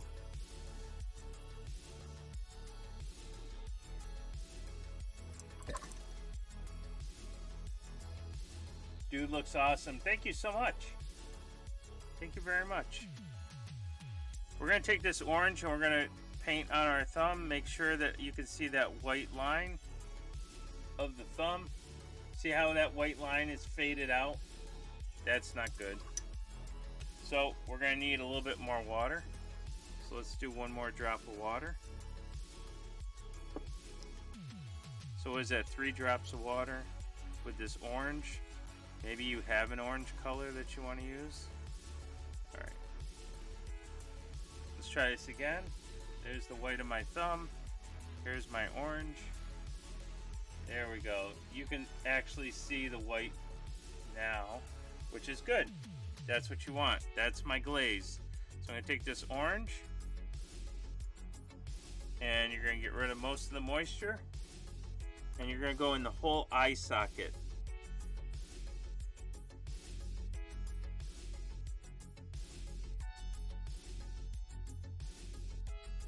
Okay, you're going to go in the whole eye socket with this very thin orange.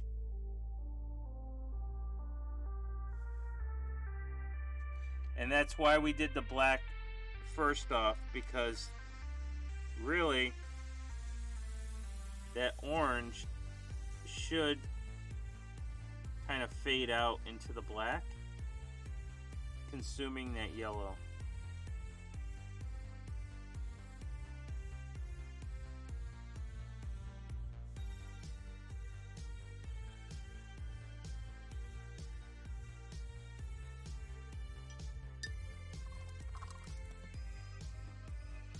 Now, since that's a glaze, we have to let it dry.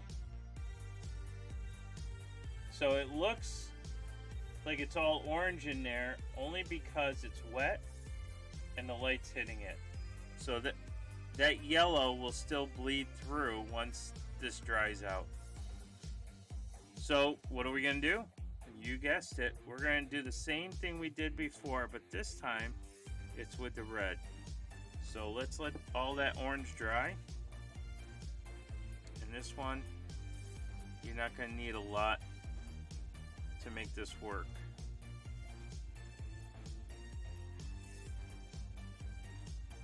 See, it's already starting to cover up the white of my thumb. So that's a good glaze. It's just a one-to-one thing. Wipe off the thumb. And we just have to wait for that orange to dry. It will dry and it will be dark down, but that white will kind of, or that yellow will still bleed through.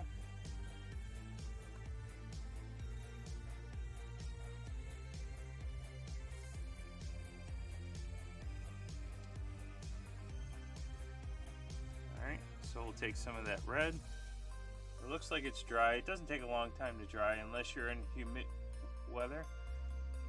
Gonna get rid of some of the moisture so I have a point, and I'm just gonna go in and fill up the eye socket with the red.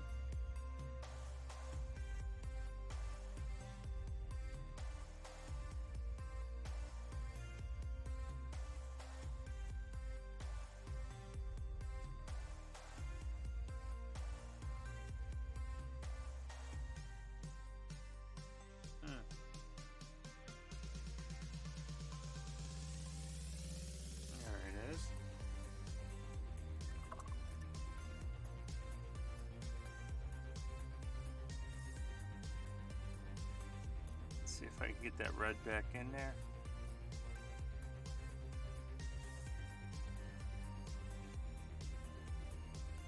It wants to cover up that yellow. This one is alright. That one doesn't cover up the yellow so much. This one, however, and it might just be because there's a lot of moisture in there, but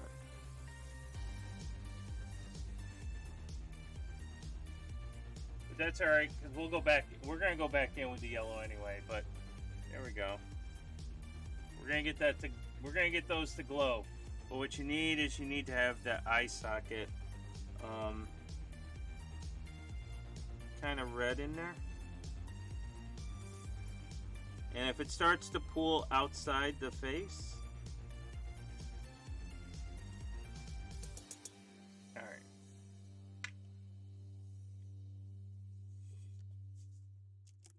to do one thing while we're waiting for that. Remember that purple gray we had, that demonette hide?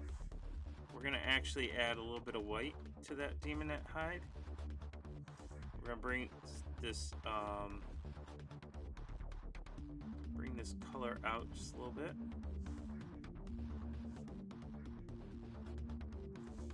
Need a little bit of medium. Mix it together. I'm going to really push this out.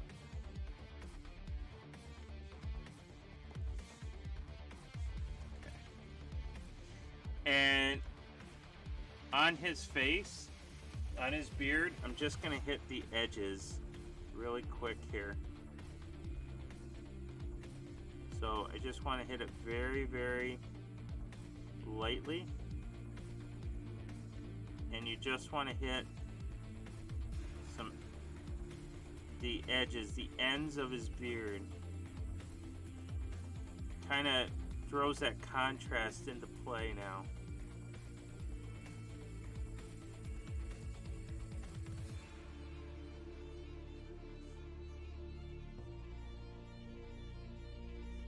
Do a little bit right up here on the beard.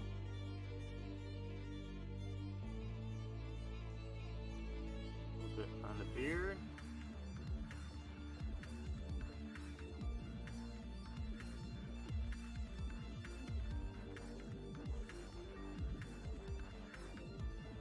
I don't know if you can actually see that on camera.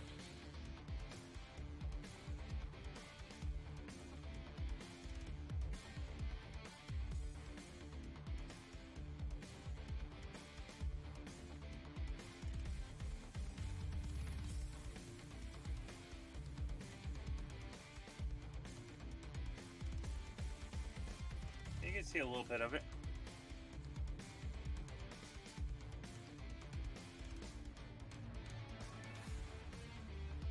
Just hitting like certain areas just to get the little contrast pieces, because the beard was looking a little plain, and I think it's because we washed it with the purple wash. Come on, there we go. So I'm hitting the very tips of things and trying to create that illusion of depth. There we go. So I know it all looks the same. I don't know. Let me quickly do one thing while we're waiting for the red to dry still. No, that's not what I want. Oh yeah, that was. What am I doing here?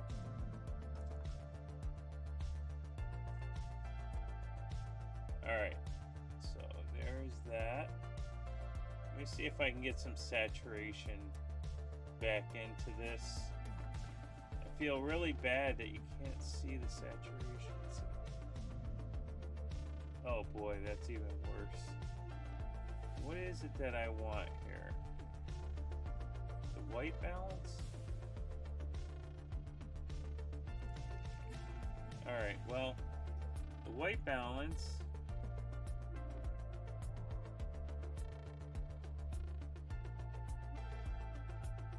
See, that still shows, that still reads blue. See, if I go what I want, whoops.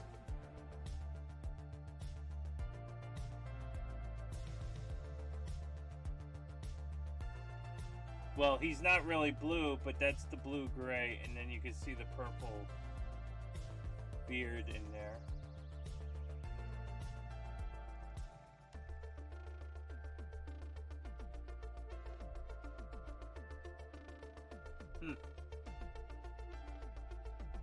Well, that's unfortunate.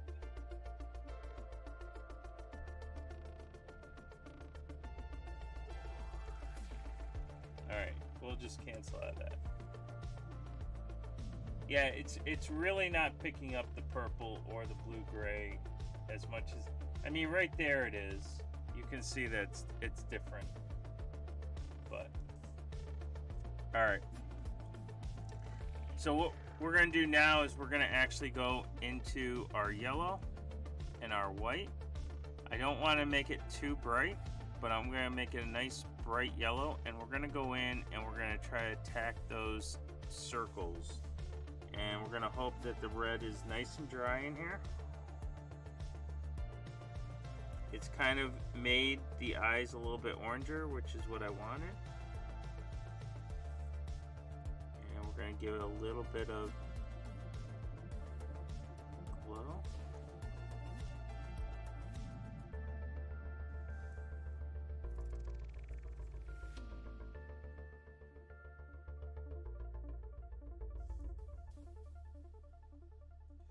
So you can see in there, I had a little bit of wet red in there. That one is all right.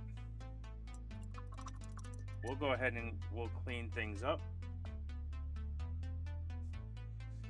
So I'll just take some of this red just to kind of shape out the eye again.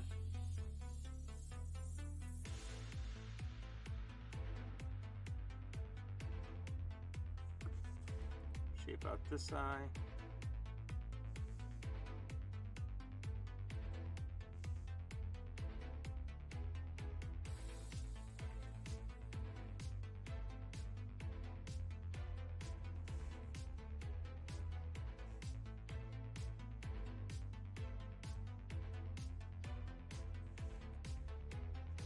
There we go.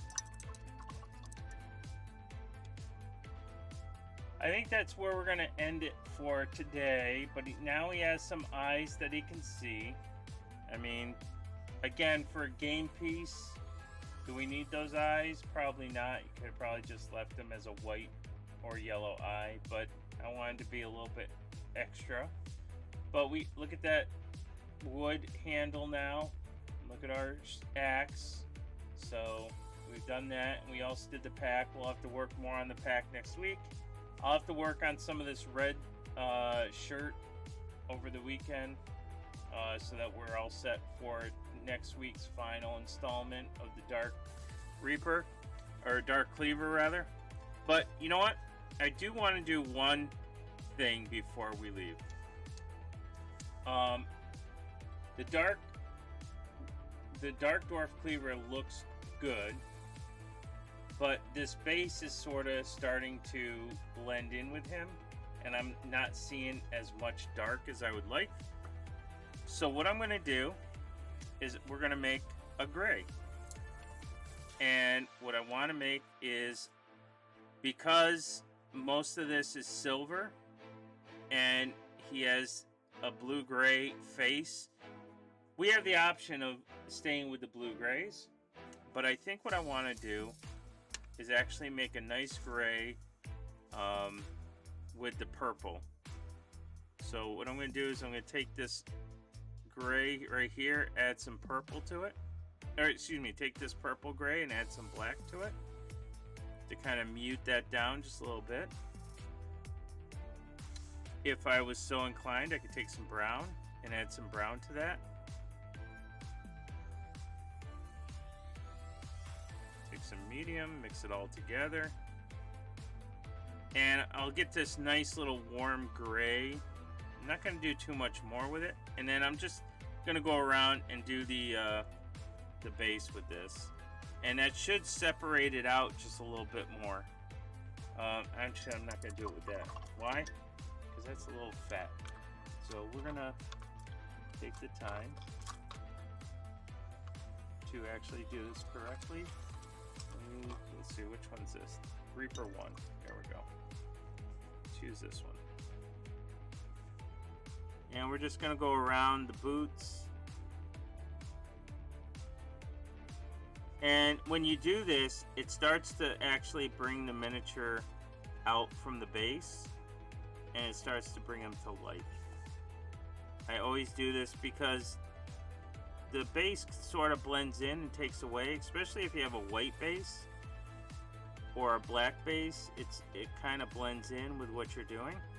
So if you get a nice muted color, your eyes kind of go away from it, and the color is different enough that you can actually see the entire dwarf instead of saying, hey, his boots are black and so is the base, so I can't see the boots.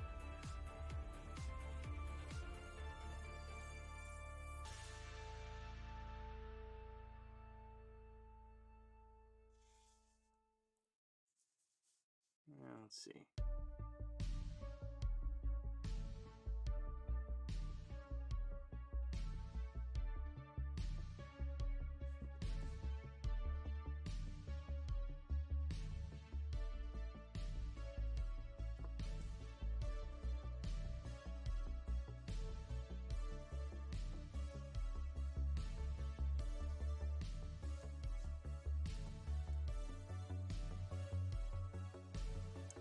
And it could be possible that this is, you know, I could always make this darker.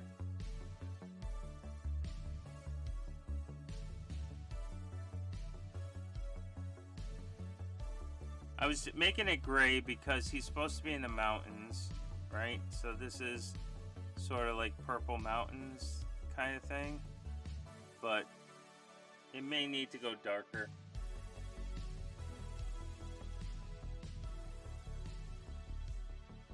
Let's see if I do it darker and see what happens.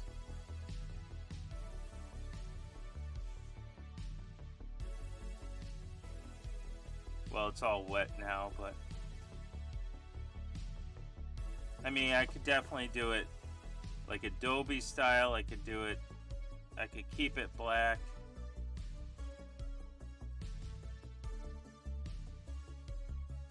And the gray just might be too much to match the silver, so we'll have to go with something else.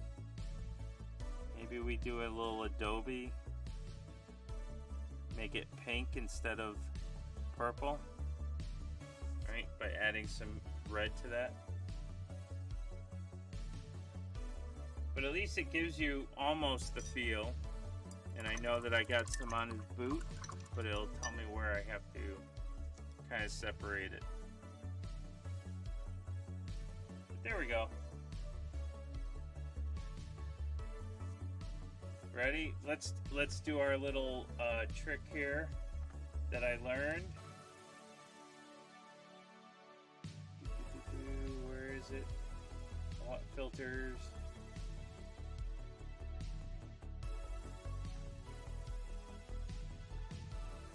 And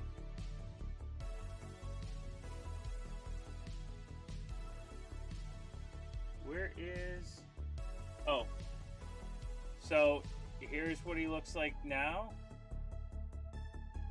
Here's what he looks like in grayscale, and you can start to see that shine up on the metallic.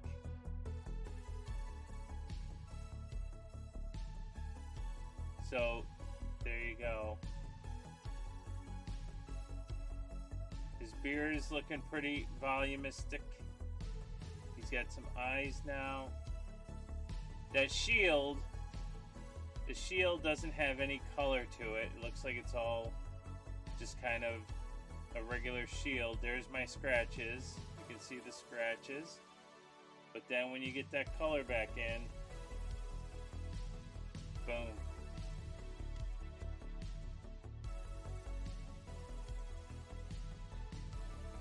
Alright.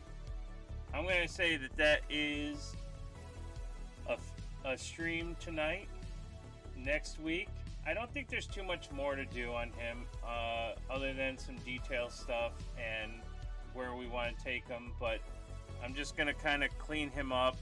I'll do some stuff offline, which is the red, unless somebody really wants to see the red, but I'll kind of finish that off, and then next week we'll clean him up by doing some black lining or brown lining. I think because you have the black, I think it'll probably be black lining. But we also have the mahogany, so we can do black or brown. And then we'll finish off the pack, and then he'll be ready to go. He'll be a done dwarf. Oh, and we have to do the shoulder still. That's the other thing we're working on. So, yeah. And then he'll be ready for the table. So, that's my Dark Dwarf Cleaver. I mean, now that I've done all of this on one of them, guess what I have to do on all the other ones that I get? Yeah, right.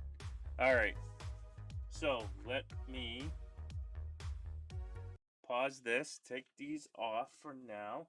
So I'm glad that I got the cave back together for at least this stream. Um, and barring any other floods that happens, we'll be back on Tuesday doing doing something. Whoops, I didn't mean. Oh no. All right, that's just water. Um, we'll be back on Tuesday at 9 p.m. and we'll be working on something. So I did manage to. Let's see, is it this guy? I think it's this guy. So I did manage to buy a new version of a halfling, and I started painting him back up, kind of like what we were doing before. But this is what he looks like now. He doesn't look like a leper. He doesn't have all the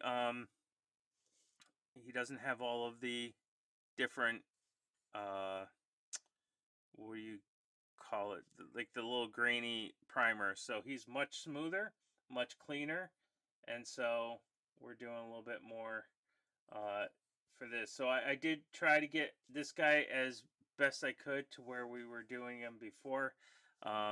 His shirt's a little bit more on the yellow side than the gray side, and yeah, so maybe we'll work on him a little bit more. Now that I have the yellow hair, I'm not totally happy with the yellow hair, only because it looks way too yellow for me. But maybe that's where it's got to be. Uh, and then we have some hair on the feet to do, and we have to finish up the pants. So there's a lot more to do on him, but I kind of like the way he's turning out. So that's always a good sign. I don't know if this thing. No, that's that's good. So yeah, the other one had some issues. I don't even know if I have the other issue. What if I have that one out? But anyway, this is a stream for the Dark Dwarf Reaper or Cleaver. So there he is. Give one last look at him. I kind of like the way he's coming out. So there you go. We painted some scratches. We painted some wood that wasn't sculpted in in the in the miniature. All right. Enough about enough with me talking. Let's get out of here. Ladies and gentlemen, thank you so much for stopping in tonight and painting. I hope that your paint alongs. I hope these are really doing you some justice. I hope that you're learning how to mix colors, learning how to use different techniques that we use. Hopefully, I'm teaching you something during these so that you can take them down the road with you. Um, and I want to thank everybody for stopping in tonight, lurking around. I know that you're painting, and hopefully, don't be afraid to join the Discord and send me some of your pics of your Dark Dwarf cleavers. Also, don't be afraid to send me some pics of your Dark Elf Priestess, your Grimkill the Viking, any of your statues that you were working on, or even a Dragonborn fighter that we did. I want to remind everybody that next week will be my final week, not my final week, but my last week of streaming for a period of time. We'll be taking the rest of August off and most of September. We'll be back the last week of September, and it has nothing to do with anything emergency wise. It just I not going to be around for much, and I have a lot of work to do for ReaperCon. I'll be away on a couple of vacations. There's a wedding somewhere in that time frame, and I have to go see. I have to go see someone who is retiring from the a massive orchestra, a very famous orchestra. So there's a lot of stuff for me going on, but we will be back here next Tuesday and next Thursday for the final installment of the Dark Dwarf Cleaver. Um, be on the lookout in the Discord. Join the Discord. I have uploaded the first two sessions of the Dark Dwarf Cleaver to YouTube. I will get you those links and I will put those in the Discord underneath this guy, so that if you want to start your Dark Dwarf Cleaver and you miss the first 2 sessions, we'll do that as well. All right. So I haven't done anything for Twitch, so I don't even know who's on. Who do we got on? Anybody want to make a suggestion? I can go look. Give me 1 sec here. I'm looking. Twitch. Oh, there it is. Okay, let's see. Who's on that we might be able to raid? We want to raid on a Thursday. We've done Rogel Dave. We've done Mini Ruckus. Trying to figure out, let's see.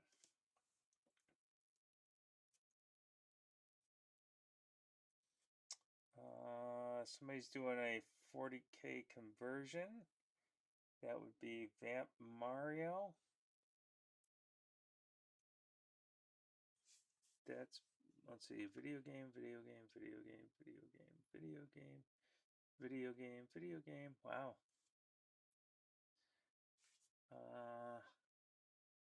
Wow, there's not a lot of people that I have on tonight. Wonder where everybody is. The only one that, you know what? Let's go to Vamp Mario. I've never rated them. So I'm not. I don't. This is my one chance to see what their stream's all about. So we're gonna go and check out Vamp Mario. But feel free to, hang out for at least 5 minutes. If you like what you see, give them a follow, so you always know when they're streaming. And if they're not your cup of tea, there are some folks out there. Although the miniature painting is scarce Thursday night. I wonder what's going on. Is there a convention? Oh, is Gen Con this weekend? Maybe Gen Con's this weekend. Maybe that's why nobody's on. All right. Let's see. Let's go over here to raid. And let's go right into Vamp Mario. I don't know how long he's on for. Vamp Mario. Let's go right into Vamp Mario. I don't know how long he's on for. Vamp Mario. There he is. All right. Let's go right into him. And while we're doing that, let's go over to his channel so I could see what he's doing. Could be a she too. I'm not sure. Could be a she too. I'm not sure. Nope. I know. I did raid into this gentleman once. Nope. So we'll do it again. Oh, I know. I did raid into this gentleman once. Hey now. So we'll do it again. Hey now.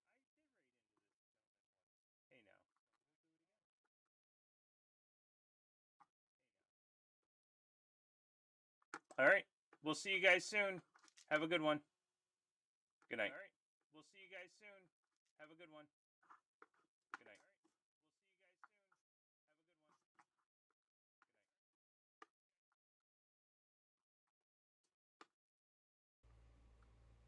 How this was gonna be, but I think it kind of looks cool. I don't know what you guys think. Oh, hey, what's up? Thanks for the raid.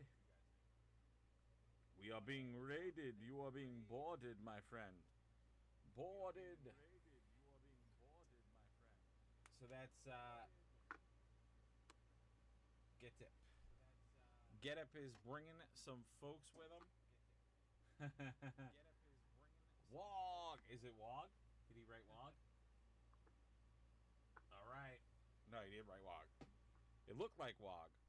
I love it. Thanks for the raid, my friend. Oh, thank you. So we're painting some Tyranids. Good old Tyranids. The new Leviathan box Tyranids. So we're painting up that.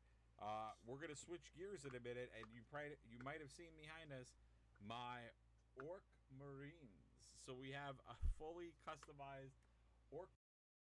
This is all I'm gonna do. I did a basic Space Marines unit. I did